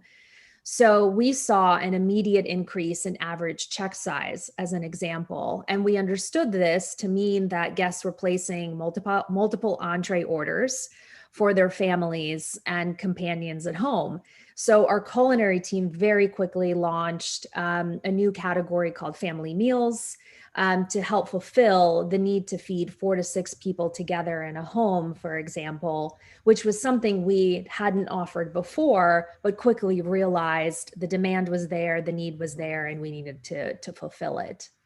At the same time, really, this presented an opportunity for us to show our support for the incredibly heroic healthcare workers and their families. While many brands at the time were feeding healthcare workers at their place of work, we saw so many brands sending meals to the hospitals. We saw that no one actually focused on helping to feed their families, because while they were working around the clock at the hospital, seemingly their families were home. And so we identified that unmet need of how do you take the pressure off of the healthcare workers and the frontline workers and help them feed their families. So we launched what we called as the Feeding Families initiative in partnership with Uber Eats, where we donated and also delivered meals to the families of healthcare workers. It was a nomination-based experience, so we needed to get the word out. So we approached several of our advertising partners to help us amplify the message, who were amazingly gracious in giving us some pro bono advertising space, which allowed us to really access high impact out of home, for example, near hospitals, and also leverage channels like Spotify and iHeartRadio to promote our initiative. Over the course of the few weeks, we received over think 5,000 nominations. And ultimately, we delivered thousands of family meals to healthcare workers' families. So it was a small way of us supporting the needs of the communities in which we serve. But we took what we saw was a trend through our data, created a culinary category out of it, and then also pivoted into support of the communities. Yeah, that's brilliant. I was actually going to ask as kind of a follow-up to that, because I fall victim to this all the time, where even some of my favorite restaurants have new offerings and new menu items, and I don't know about it either until it's too late if it's a seasonal situation and things like that. So were there any other ways? I think it's just so organic what you just described, helping the first responders and then focusing on their families and. But from kind of a pure marketing perspective, how did you get word out about these new menu concepts and more family dining oriented? I mean, you've probably got a loyal customer base that are paying a lot of attention. We find that the quote unquote loyal customers range from 10 to 30, 40% of your customer base, always leaving kind of a majority of customers that are kind of transient.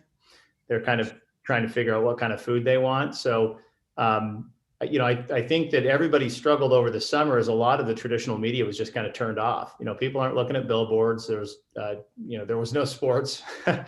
So traditional media kind of wasn't there. What'd you guys do about that? Yeah. So we actually turned off media for a period of time. We weren't sure sort of where the pandemic was headed. And so we made that decision very quickly. But really what that helped us was really focus on our own channels. And it really gave us an incredible amount of learnings of what our own channels can do for us in order to drive awareness and drive conversion. And so we leaned really heavily on everything from email to our social channels to help drive awareness of those new culinary items.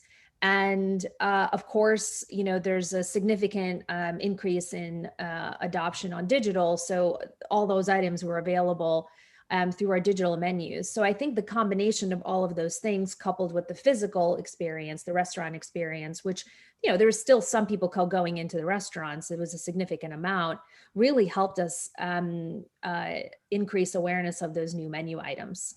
So we learned to lean heavily into our own channels, and that really was an amazing learning for us. Yeah, I'm curious if you could comment on if there were any revelations on the return on marketing spend. We have a lot of customers. We kind of slant heavy in QSR and fast casual in terms of the customers that make up the Mobivity customer base. And when we were looking at the data, because again, we're kind of swimming in all this point of sale data and looking at all of this, and I call it the greatest A/B test that no one's talking about, and that is with especially with our customers being such heavy sports marketers. You had the sports world got turned off from March through June. No March Madness, no nothing. And from what we can tell, and also refactoring the information for the COVID situation, it kind of suggested that sports marketing doesn't do anything, and all of that budget pouring into traditional media didn't have an influence on sales. If anything, you had this unique period of time where you could run this experiment. You could actually look at and basically comp sales over the prior year relative to marketing spend. Did you guys, as you described, going through your own channels, have any revelations in terms of? I mean, at the end of the day, it's kind of what's the return on marketing spend? Where are you going to get the most bang for the buck to drive a customer visit or a repeat visit, et cetera? And of course, all channels have their pros and cons. But were there any revelations there where you kind of looked at, because your own media is kind of free, outside of whatever investments that you had already poured into turning it up and acquiring an audience there, but that's a sunk cost, ongoing. You kind of own that channel. What revelations did you guys see did you comp that, kind of go through that exercise to compare traditional media spend and return on marketing spend between owned and paid channels? Yeah. So we had a number of different things that we did. On the paid side, prior to the pandemic, the bulk of our focus was really on digital spend. So whether that's display, social, whatever that might be. We had some out of home that we deployed as well for specific campaigns, which we've in the past have had really good results from when we've really sort of focused a test around out of home to understand the impact that it has on sales. When we turned most of that off for a small period of time, like I said, it allowed us to learn a lot from our internal channels. But on the paid front, for a growing brand, which is what we are, we still need to cast a pretty wide net in order to continue to increase awareness and drive trial. We also recognize that within our own channels, we can certainly drive sales to a degree. But in order to continue to, like I said, casting that wide net, we needed to spend the money in order to really acquire new customers. So at some point, we turned the media back on and began, to track, as everyone does, to see the ROI coming in. And so really the learning for us is, I think we know that with our own channels, we can activate our current engaged guest really well. But if we want to acquire new customers, it's going to be tough for us to do that with our own channels. That's what we have to use paid for in order to capture new guests. Obviously, there's also retargeting. So, there's a way to maximize even your current relationship through paid that we do today now that we've turned everything back on. But that was really the learning, is we know we can activate our existing guest base really well with our internal channels, but we really needed to spend on paid in order to drive acquisition. Got it. Yeah, so acquisition, retention, and growth probably get treated a little bit differently. Yeah, I'm always especially because throughout 2020, we still opened new restaurants and entered into new markets. So for example, we entered into the Colorado market in the summer. So we can't enter the Colorado market with just, our email and our social. We need to cast, like I said, a wider net and gain acquisition. And so with that, we had to turn on paid, and that certainly helped us raise awareness in the market. Got it. So, based on your experience and Kava's journey through all of this, how do you view the future of the restaurant industry? I mean, there's obviously been a number of things that are here that, everyone's, it's like with general work, it's okay. So people aren't ever going to go back to the office ever again, or, there's always going to be a third of your workforce that's going to do a lot of virtualizing and whatnot here. What changes to the restaurant space have you seen over the last year that have been profound that you think are here to stay? Well, first, I think certainly workers will return back to the office eventually. I think just no one really knows when, and maybe not to the degree, but certainly people will return. I think as all of us, just humans, we crave some sense of interaction. So I think certainly it will come back. I think the one change that I do think is here to stay is this idea of contactless convenience, and really the idea of digital access. So whether that's from contactless payment to pick up through curbside and digitally enabled drive-throughs, the desire for contactless convenience in every dimension, I think, is here to stay.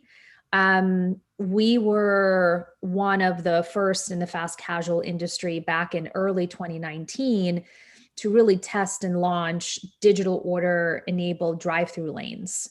And so we've had a number of years of learnings from those executions. And we saw an immediate increase in sales coming from those digitally enabled drive-through lanes in the early days of the pandemic. Now you see so many brands in the last 6 months have started to share their new prototypes, many of which have digitally enabled drive-through lanes. That certainly is a sign that that's here to stay. I think our customer base collectively has become very comfortable with the idea of digitally enabled access and convenience. And it would be to me shocking to see any of that going away. Got it. Anything on the supply chain that's been, I mean, you know, I think we've all experienced, you know, all of a sudden our Amazon deliveries are taking a little bit longer, and, you know, there's been all kinds of, I think, personal experiences with just shipping and things of that nature. I mean, I'm fascinated to understand what it would have been like opening a new restaurant in Colorado in the summer, kind of, you know, in the middle of the surge, or the first surge for a lot of the states. But anything beyond that contact list, anything in the back office, the back of house, with regards to how, you know, restaurants are going to operate, or that you know, has been forced from this pandemic, that you think is going to stick? Well, I think when it comes to back of house, you know, safety procedures have been increased, you know, 1,000-fold, you can say. So beyond the standard kind of FSQA procedures, I do think that there is going to be a heightened sense of safety and cleanliness and team member health procedures that likely will stay. I think it's really just opened up everyone's eyes to you know, what is possible, and I think that expectation from the consumer will likely remain to a degree. So I think those are the things from a back of house standpoint. The other piece I would mention is digital kitchens. I think are certainly things that will stay for within the fast casual space. We've had digital kitchens for a number of years now that are specifically designed to serve digital orders. And so that really helped us during the pandemic, where we didn't have to use our main line in order to meet the increasing demand of digital ordering. We were able to lean into those digital kitchens. And so I do think that is back of house that's going to stay. I don't see digital ordering significantly, you know, decreasing back down to the levels pre-pandemic. I think we've found some version of a new normal for digital ordering. Interesting. So you say digital kitchens, and I think the headline grabbing topic is ghost kitchens. It makes me question, where does the brand go? So you know, there's been the third-party delivery, and of course that just dominated every restaurant event I did over the last couple of years. It was just, everyone was talking about third-party delivery, and a part of that debate was the fact that, you know, it's a third-party delivery service provider that owns the customer relationship. And, you know, once they've figured out you like Greek food, they're marketing to you all the Greek food brands that are activated on their third-party delivery network. And then I'm curious what your thoughts are on brand, because, you know, I kind of have a follow-up question to this in terms of, you know, who is the digital consumer, and is this kind of a new demographic that needs thought of on their own? But before I go there, how are you guys thinking about, you know, digital kitchens in terms of fulfillment to someone else's brand, or digital kitchens that just solely focus on fulfillment to digital orders, both through your own direct channels and third-party channels? Yeah, so we're very much focused on fulfilling the orders for our own brand as opposed to anyone else's. So our digital kitchens are essentially digital specific make lines in our restaurant that allow us to really split the operator workload between what's in store, what's coming in store from an order standpoint versus what's coming in through digital ordering.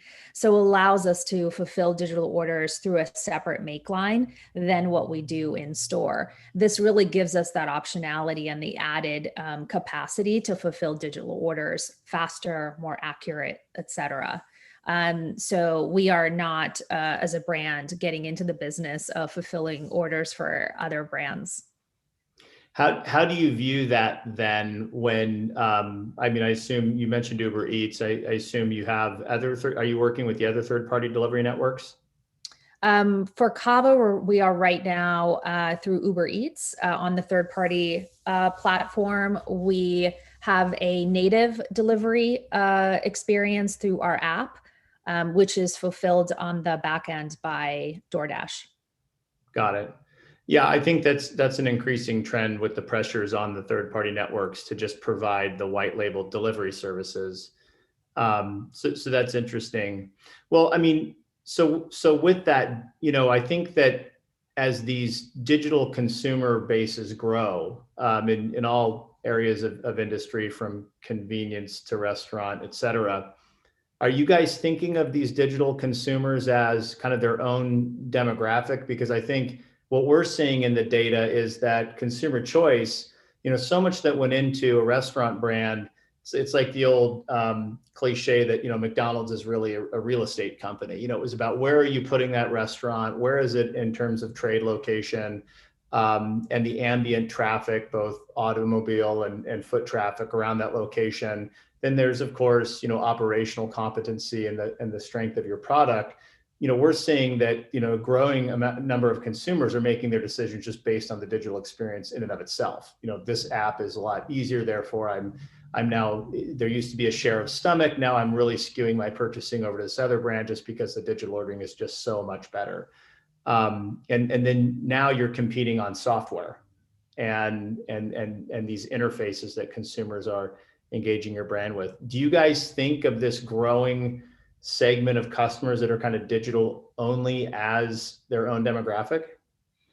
So I see the digital consumer is no longer a separate segment of customers. The digital consumer is the target audience. And if it's not, it should be for all brands and all businesses. Certainly the pandemic accelerated trends that have been happening for a very long time. We saw the immediate adoption of digital across every type of guest segment. And so to think of digital consumers as separate from consumers, I think is a bit in some ways short-sighted. I think at this point, digital consumers really are the segment. And for Cava, we've been a digitally enabled brand since day one. Hospitality is really at the center of our guest experience, and our physical locations, our restaurants, are powered by real full-service restaurant trained chefs and team members who deeply care about each meal they serve. We aim for our digital channels to deliver an equally as warm and hospitable of an experience. And to bridge that gap between in-store and digital experience, we launched a new app last year with a highly visual walk the line inspired UX to give our guests a safe and seamless way to order. So really it allowed us to use technology to enhance the human experience with an elevated sense of discovery. And so our digital customer journey is really designed to balance speed and joy, helping to really fulfill that unmet need, which usually a digital ordering experience is fairly transactional. Yep, got it. Very, very insightful. So we're going to wrap up here and field a few questions. But before we go to questions, what's next for Cava? What's on the horizon? We've been forced to learn so much over the bizarre circumstances over the last year. And interested to see where you guys are taking the brand after reflecting on where we've been. Yeah.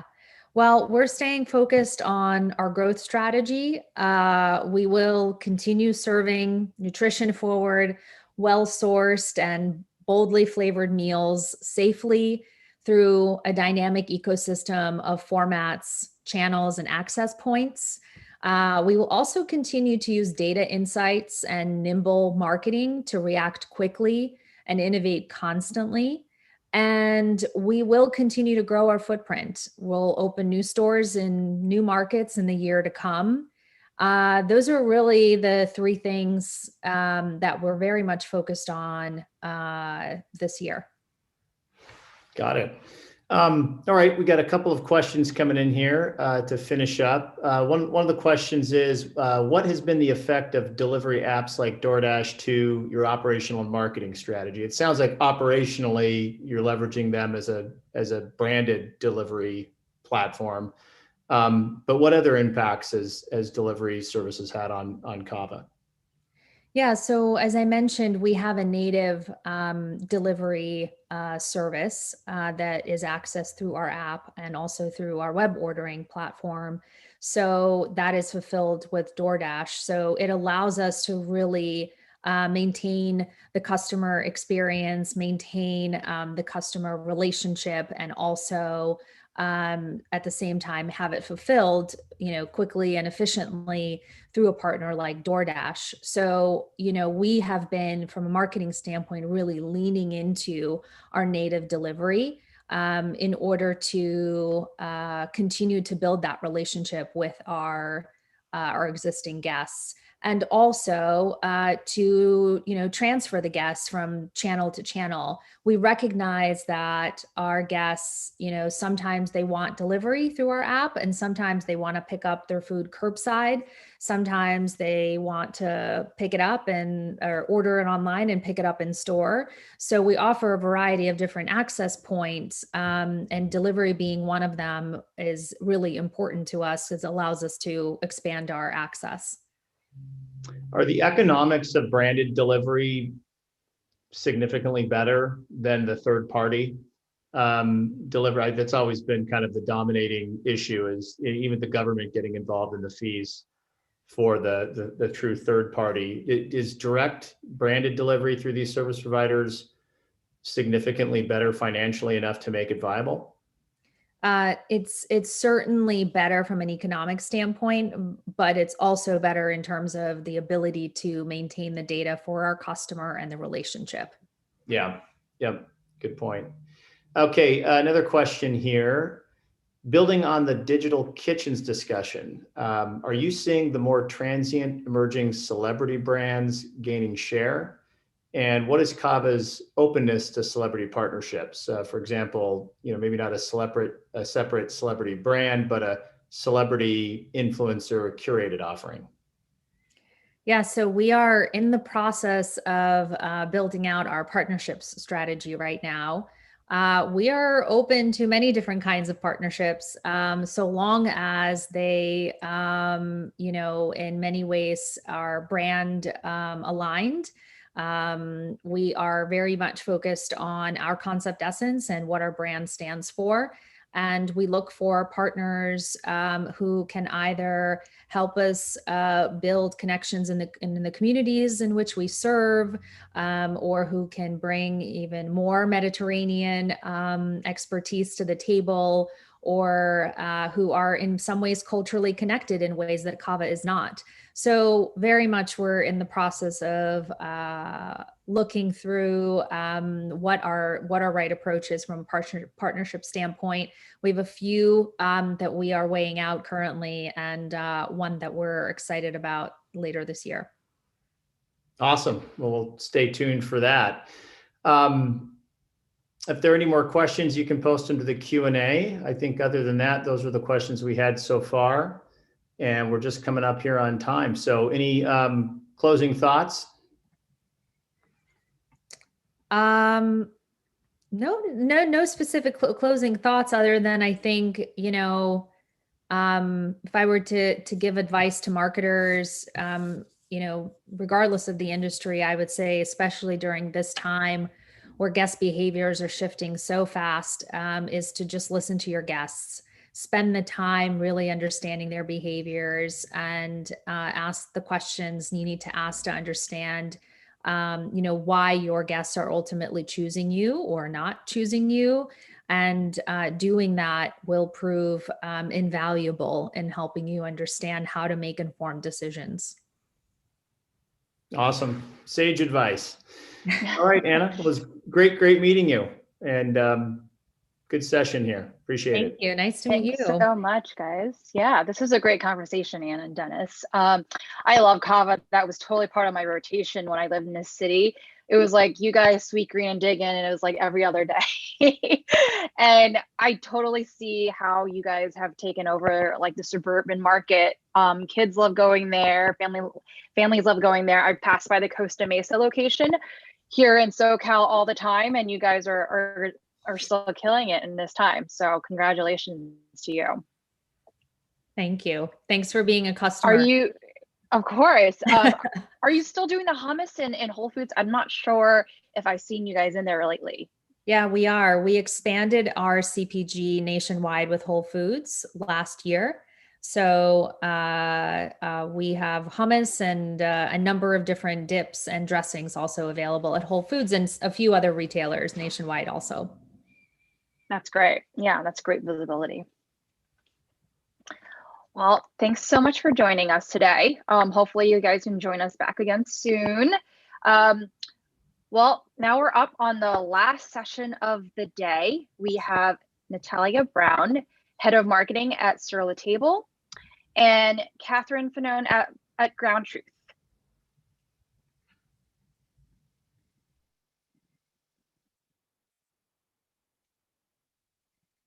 Welcome to the stage, Natalie and Catherine. How are you guys doing? Doing well. Thanks for having us. Yeah. Hi, doing great. Yeah, thanks for having us. Well, it looks like you both are so ready to go.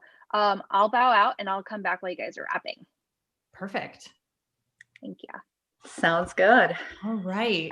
So I'm excited to kick off this conversation because like we talked about when we were first meeting, I think your brand is sitting in a really unique place during the last 12 months. While some pieces of your business may have had challenges, I think there's other pieces of your business that really took off. And so would love to kick off the conversation really talking about how your business has adapted to consumer needs and the impact that has had on what you envisioned last year when you were thinking about February of last year. How has that changed based on what the consumer is needing from your brand today? Yeah, a whole different world, right? This time last year, we were trying to get BOPUS in place, and as a brand, we've always had cooking classes be very central to our business model. It's one of the things that sets us apart in the space and makes us unique. You can come to us to buy a really nice knife, but we'll also have a knife skills class and teach you how to use it, and then offer the content to teach you how to keep the knife sharp. So it's a very 360 customer experience.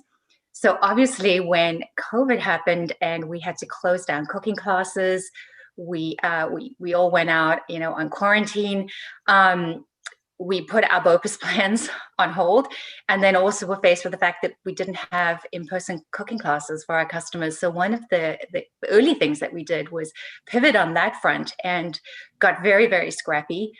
Used Zoom, which everyone was learning and adopting at that point in time, and started offering our cooking classes virtually. So came up with an idea for online cooking classes, and literally we're running it, with a chef from his home kitchen. It was super scrappy, but people really responded, and I think it was so timely. So a lot of people were at home, needing to cook every single night for the first time. So needing to learn, needing the basics, needing inspiration. So we really just adjusted. And from a messaging standpoint, we tried to be there for our customers and be their partner and support them and help provide content that was useful, menu planning, things like that, knowing that it was a radical new way of life. And then being able to bring the virtual classes forward, I think was really an awesome game changer because people could still stay connected to the core of what was our business. And the interesting thing for that from a business model too is now that we're coming out on the other side and we are opening up class locations again, we have the online model. So if you've always loved Stir the Table as a brand and shopped us online, you now can take a class and it's not tethered to your geographic location. You don't have to have proximity to a cooking school to be able to enjoy the full Stir the Table brand experience. So I think that was really a big thing for us. That's a positive that we've come out with from the post-COVID emergence. Right. And I think, you you even mentioned that families were doing it for Thanksgiving, and really, it's not just a connection to your brand, but I think your brand brought connection to families and to people that people were craving during that time as well, which is really amazing, an amazing thing that came out of it. Yeah, we had this really cool sort of marketing message for Thanksgiving that was cooked together apart, because what we realized was, to your point, people were craving that connection, and they still wanted to do things with friends and family. So they were booking online cooking class experiences as a family, and they would get onto as multiple families, right? So each family contingency would get on their Zoom session, take the class. They'd be on the class with other people, but then when the class ended, they'd often hop onto their own family Zoom, and then they'd have this bonding moment where they talked about the class experience and got to eat the food. And they weren't in the same room together, but they were having that communal experience. And I think that's one of the most powerful things for us as a brand, this idea, and it's our brand purpose. It's to create happiness through cooking and sharing good food. So the fact that we're still able to rally people around this cooking and sharing and kind of that sense of community and bonding that food can bring, it was pretty cool that we could still do that. I love that. I love that. And so obviously that's more on your event side of things. Talk to us a little bit about the online experience. You talked about having to be scrappy and work really quickly to pivot and change. What did the online experience look like at the beginning, and what does it look like today? Yeah, I think, so I mentioned that we didn't have BOPUS. So very much for the store experience, there wasn't the ability to go online and order and pick up stuff in store. So we also created a very sort of scrappy curbside pickup experience for the stores, and literally promoted it online on our store locator page as call your local store, they will help you. And this is how it works. You call the store, place your order, you drive up, let them know you're there, and they'll bring the package out to you. I think we weren't alone. A number of people did that. So we did kind of have that sort of mixed model. It wasn't a pure online experience, but it was for the ease of customers needing to still buy stuff because they were cooking more, they needed things in the kitchen, and so they could still do that curbside pickup. From just a site experience, obviously we had to figure out a way to market and bring the online classes. So our site was built to sell in-person classes at a store location. So there was some work that needed to be done just to overhaul that and make it an easier customer journey to pick an online class. And so we're still working on refining that, because now the messaging is take a solo type cooking class, and there's two ways to take it, either in person or online. So working through that customer journey and just kind of making sure that is easy to understand and flawless to execute. And I think from a content standpoint, so the core business that we were selling, the products we were selling didn't change that much. It's the kitchen things you need. Obviously, we saw different categories that had an increase, like home coffee machines, right? People weren't making coffee at the office, so home coffee became huge. So that's more a site merchandising and figuring out what to bring forward and make it easy for your customer to find it and to get the things they need. But I'd say the supporting messaging from a marketing standpoint is where we saw the biggest differentiator, because again, we realized that people were now faced with the dilemma of, I have to feed my family or feed myself every night of the week. So we switched to this mode of how do we help set you up for success? How do we bring, we're almost 50 years old as a brand. We're 49 years old this year. So 49 years of cooking experience. We've got lots of tips and tricks and recipes and ideas. And we've got chefs on our staff who are experts at this. So as a marketing team, we very quickly rallied around how do we leverage this content and just provide a useful roadmap to people so that they feel like they're in this with us as partners, and we can help them with the day-to-day, and not just here's a coffee machine to solve your morning coffee needs, but how do we actually help you feed your family and stay sane and do it in a way that is manageable. I think the stay sane is the key.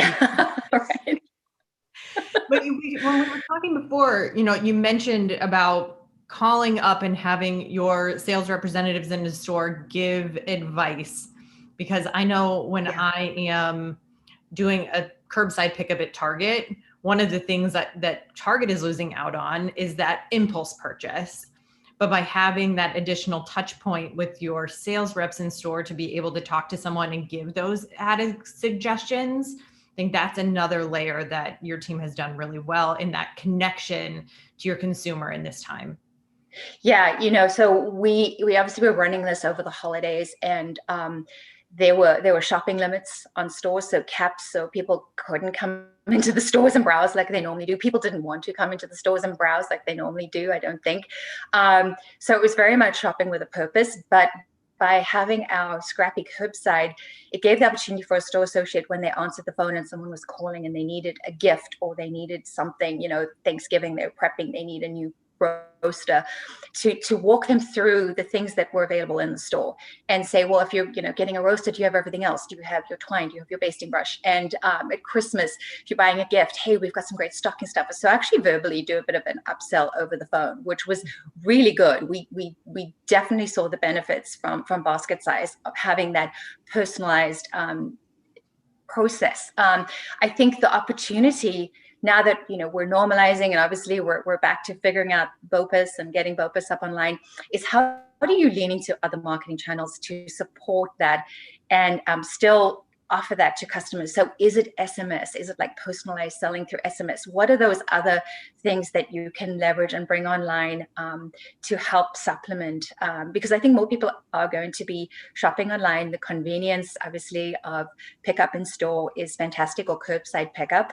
And people are not always going to call the store, and they're going to be shopping online. So how do we let them know what we've got? And then also optimizing your site. How do you optimize the, if you like this, you may also like, in the checkout flow to give people options and things that they may want to also purchase to add on to their basket. So I think we really kind of have to be looking at those touch points and figuring out how to leverage tech and make that selling experience as similar to what would happen in a store when you have an associate guiding the whole experience. Absolutely. So I think, and like I mentioned, I think you all are sitting in a really unique spot. Many brands today maybe have more challenges than opportunities during this time.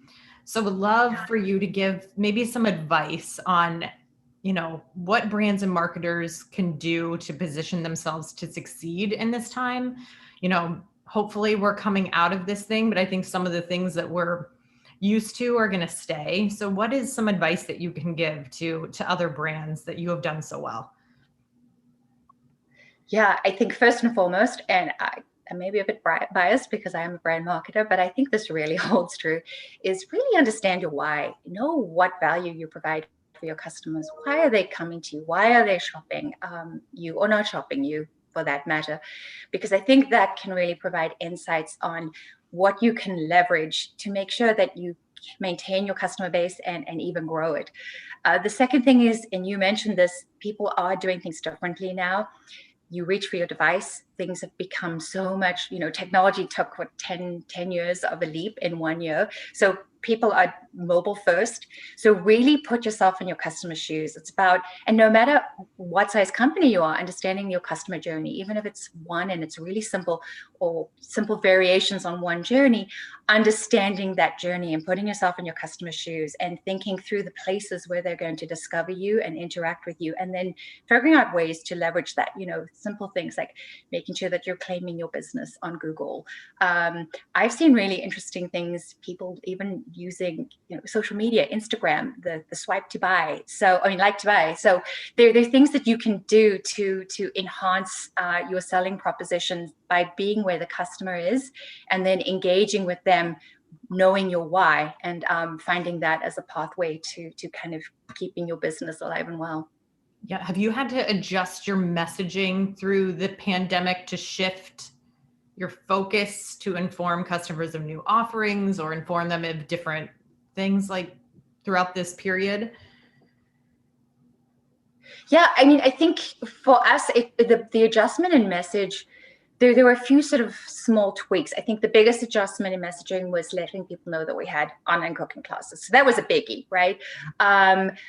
I also talked a little bit about just being a resource more than anything else. So we developed this cooks from home idea where we used social to share content on a weekly basis with ideas and inspiration for what you could make that week at home.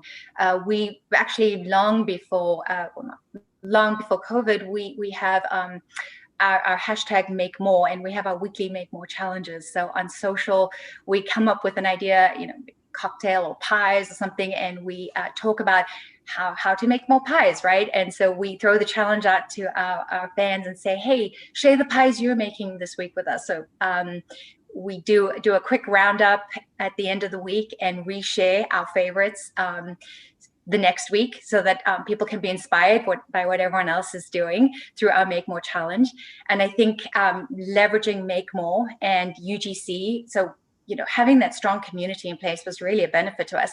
We saw a lot of great response to UGC, and I think being able to put that out there and not only kind of acknowledge the awesome things that our fans and customers were doing, but also use it as a way to inspire other people was a great way to pivot our messaging. And again, it comes back to just knowing that we were a trusted resource, and between the cooking school and then having the products, but also giving you ways to use it. So ways to actually, like I said, figure out those meal plans every week.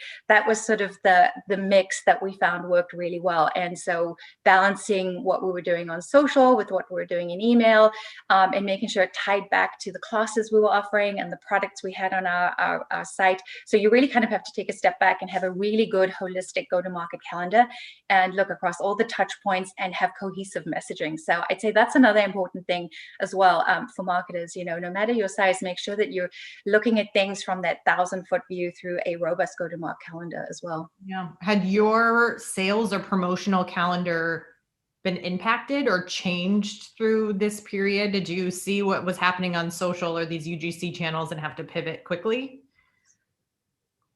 So the interesting thing for us is because everyone was cooking from home, the category just exploded. So we were in this really interesting place where we didn't necessarily have to chase into promotions as hard because people were needing the products that we're selling. I think for us, the challenge that we saw more was actually on the supply side. So as we all know, there definitely were supply side issues, still are, and we sell amazing cookware from all around the world. We have Scampan from Denmark, De Meyer from Belgium, Le Creuset or Stove from France. So, we're bringing things in from overseas. So there's not only restrictions on our supplier side when factories were closed down, but also getting things here took a bit longer, unloading ships took a bit longer. So just the whole supply chain was really tough, and we're still kind of getting our arms around it and managing through that. So I think that was one of our big challenges, was just getting enough stuff because people really needed things as they were doing more cooking. Yes, definitely. So switching gears just a little bit is, from your vendor partners, how can your vendors and partners help you be more thoughtful in your media executions? Now that you have this potentially a new customer set, people that are just exploring, how can your vendors and partners help you through this time as you continue to have that conversation with this new customer? Yeah, I'm really leaning into my vendor partners on the content side. So in a number of ways. The one is understanding the products and helping me do more guided selling, either in social or online in a very deliberate manner. So if we have a range where we have, or line where we have multiple ranges within the line, what are the differences? And how do I understand as a home cook which line of cookware is the right one for me within a brand? When you come into a store, you have a store associate who can ask you different questions and figure out what you need, non-stick versus stainless steel. So really working with our vendor partners to get great information that we can easily put up on brand pages on the site. Maybe it's a comparison chart, maybe it's a video, to help bring that one-on-one selling moment to life on the site and in our digital channels as much as we can. And then the second, and I keep going back to this, is just, again, the inspiration. how do we use your cookware, your knives, whatever? Like, what do you have for me to help feed that content machine so that I can keep our customers, our fans inspired and keep giving them great ideas? Because we have to eat every day, so we have our favorites, but obviously you want to try new stuff. So how do I just keep bringing good ideas and inspirational recipes or hacks or tips forward? And so again, vendor partners are important. They understand their product like no one else, and working closely with them enables you to bring just that level and depth of information to your customer that is really, really helpful in our space, I think. Are you at a place that you feel like you can be proactive? And I'm sure a lot of last year might have been some reactive.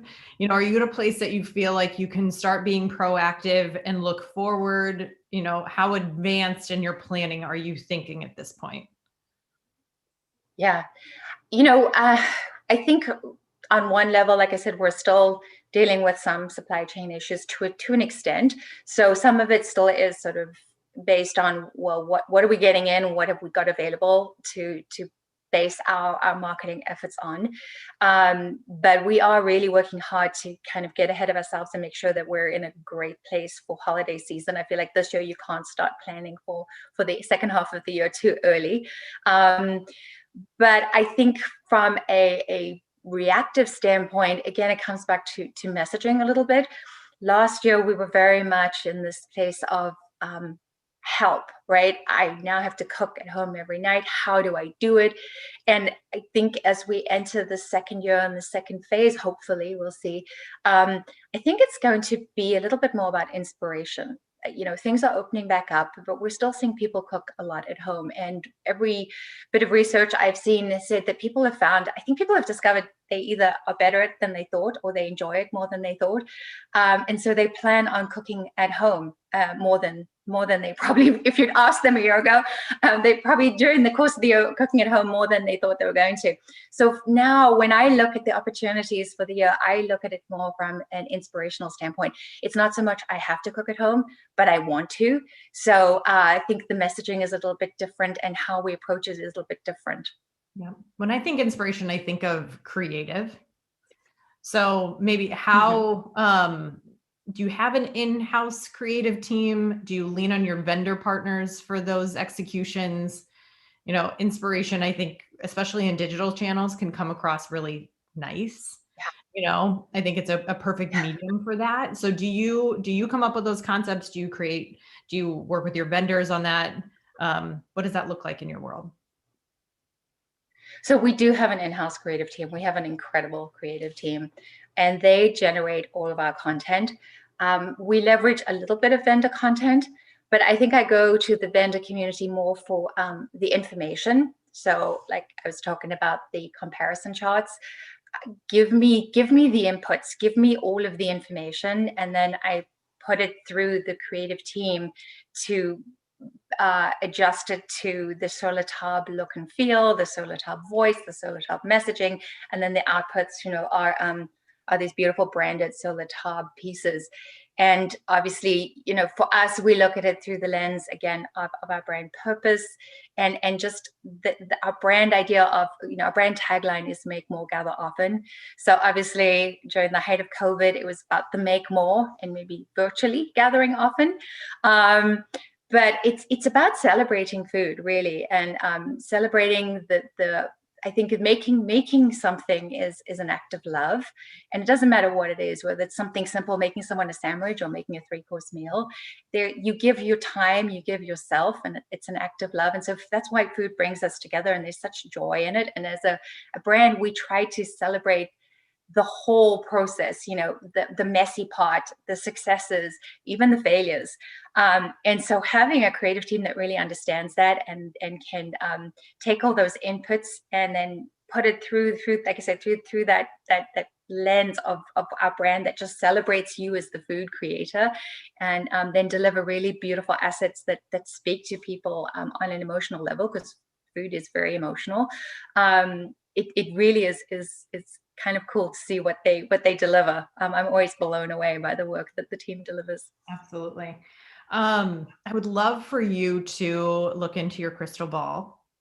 and talk to us about your predictions for the industry in 2021. I know you spoke about, Sir Latab and moving from the supporting role into that inspiration role. What about the industry in general? Do you think that things are going to come back to the way that they were, or is this the new normal and we're going to move forward in a environment that, curbside is a thing that's here to stay, and, gathering virtually because your family is in one state versus another state? Is all of that here to stay? Or do you think that there are other things that are coming down that we should be aware of? Yeah, I don't think it's going to go back to exactly the way it was. I think, and I don't think it's going to be a complete pendulum swing to the way things were during COVID either. I think things are going to normalize, and it might be somewhere a little close to the middle where it's a bit of a hybrid. I definitely think the advantages of being able to pick something up at curbside, the inroads in the use of online for purchasing are not going to go away. So we're still going to see, brands and companies needing to be digitally led and at least a degree of digitally savvy so they can connect with their customers, because that's where people are. And obviously we'd seen that happening with the fact that we all carry, a phone and device around with us all the time. So that's here to stay. But I think the need for connection, and we saw that surface, throughout the past year. The need for connection is there, and people still want to connect. And a great way to connect is over a drink, is with food. So people are going to find ways to do that. I think as much as they can, people still like to do that in person. But what we've shown is that when there are restrictions, we can do it in a distanced way. And maybe what that might mean is, not maybe as much pressure to feel like you have to go all the way back to see the family for a holiday, so maybe there'll be a little less of that. I don't know, we'll see. Maybe people will just be so pleased that they'll actually embrace the Thanksgiving with it because they can do it. So it'll be interesting to see if people are in the space of, it's great to gather, but we can also gather digitally, and I'll have my family, my immediate family with me. So that will be interesting. But I think it's going to be somewhere in the middle. Some of the leaps and bounds we've made on the technology side are not going to go away. So don't expect curbside to go away. But we may be a little bit more open to the convenience of, a digital happy hour versus spending 45 minutes to drive to a bar to go and meet your friends. We'll see. Yeah, definitely. So I have one last question. You've talked a lot about everything that your team has done in this last year. Do you think COVID 2020, now 2021, has changed who your brand is fundamentally? Has it changed your DNA and who you are? I would say an emphatic no to changing it. If anything, it's just sharpened it and brought it into much clearer focus. Like I said, we've always been about the idea of cooking and sharing and food, and celebrating food in just the glorious spectrum. I already said it, like the hits, the misses. And so I think for us, the recognition that so it's interesting. Not only, you have to eat to survive, right? But that eating and sharing food with your family can actually be something enjoyable. And I had a few people say to me that they during COVID and during lockdown, they were really enjoying having a family dinner. And they planned on making that something even post-COVID, like once a week, we're going to gather and have a dinner together as family. So I'm really hoping that those habits stick, that people remember how good it is to sit and interact and bond over food. And so I think that part has kind of changed us. We've realized that relationships and people are important. And so I think for a company that is based around food and about sharing around the table with others, it's, like I said, it's just sharpened our brand connection with our customers and built a stronger sense of community. Yeah, it hasn't all been bad, right? Like there are little silver linings. No, I mean, right. Yeah, like I think that there really are things that this time allowed us to slow down and appreciate some of those things. So I hope you're right. I've upped my cooking game. I can tell you, I'm so proud of some of the stuff that has come out of my kitchen too. It's given me, I think, a space of like, let's experiment and try things that I maybe wouldn't have done before. So you know, if you seek it, you can find the silver linings, I guess, is the lesson, right? Right. And I think, you know, even taking it one step further, I think people aren't commuting as long. And so it gives them more time to do things like this at home and to cook at home and to explore and, you know, discover, where otherwise maybe they were sitting on a train or sitting in a car and would grab something or have to do something quickly. You make a great point. You know, time is such a precious resource, and being able to use that time now to, you know, cooking can be relaxing, to relax while you're cooking or enjoy those moments, those shared moments with your family. I think it's something that we've found. So I hope we find ways to keeping diligent about keeping those special moments, you know, in our lives as we move forward. Absolutely. Absolutely. I don't see any questions. I don't know.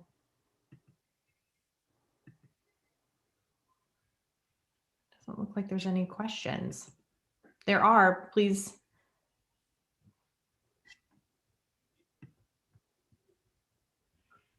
Hello. Hello. What a great conversation. That totally resonated with what I've been going through. Definitely started cooking, definitely invested in some like fancy salts and everything. I love the the salt shaker you guys have. Not a shaker, the grinder. Oh yes, the ratchet mill. And I was like, it's the best. I'm like, I'm saving so much money by not going out. I'm gonna start investing on some really cute stuff for the kitchen. What's the favorite thing you've cooked during quarantine? Oh my gosh, there have been so many standouts. You know, this is going to sound really silly, but I used to always just cook my pizzas in my oven, cranked on really, really high heat. And what we started doing was cooking them on the grill, and it's a game changer with a pizza stone. So yeah, you know, you get your pizza stone, your pizza peel to get the dough onto the grill, and because it just gets so much hotter on the grill. So that was a game changer. So I think pizza nights, the evolution of pizza nights in our home has been like one of the funnest things. Yeah. That sounds dangerous. Definitely gonna look into that. We actually have one question from Cassie Miller. She's asked, what have been some of your favorite food and beverage products you've seen emerge? That's a great question. Yeah. You know, I think I don't know that it's my favorite, but it seems like it's everybody's favorite. And one of the interesting things that I've seen emerge, and it was happening kind of before, but this sort of seems to be, and maybe it's because we're at home every night, so maybe drinking a little more every night, is the whole fortified seltzer thing. So that's been really interesting. Like I look at that and I like a nice glass of wine in the evening, and I'm like, why would you want to drink water with alcohol in it? But it's something that appeals to people, and maybe because we're at home more at night. It makes people. So that's been a surprising kind of development for me. It makes people feel like they're hydrating too. You know, it makes people feel like they're doing right. I totally agree with I mean, that. for me personally, at the end of the day, it's a glass of wine, and it's sort of like this ritual. I have my chopping board and my garlic and my onions, and I hone my knife, and then the moment I start the slicing, it's like I feel the day melt away. There's really something almost like meditative and cathartic that happens when you pick up that knife and you've got your glass of red wine and you start going. You know, the music's on. It's a lovely way to end a day. My husband and I have started to at least one night a week, like put the kids to bed and then we make our dinner, like almost like having a forced date. Right. But it has to be obviously indoors. So I think or at home. So that's another thing where it's like, we can have that glass of wine and actually have an adult conversation over, you know, food, which I think that's been something that we've tried to carve out that time for ourselves as well. Got to do it. Yeah. I think that's fantastic. Yeah. These are all great ideas. Well, thanks so much for joining us today. You helped us close out the day strong. Hopefully you guys can you gals can join us back again soon. And so we are closing out our second ever summit on the future of food and beverage. It was a great day of speakers, and we're excited for all our upcoming days on this topic. Well, we also hope that you will join us on Thursday at 12 p.m. Eastern Time for a PAX Summit on the future of media, TV, and digital video. We'll be joined by marketing leaders from Wells Fargo, Home Advisor, Tremor Video, AT&T,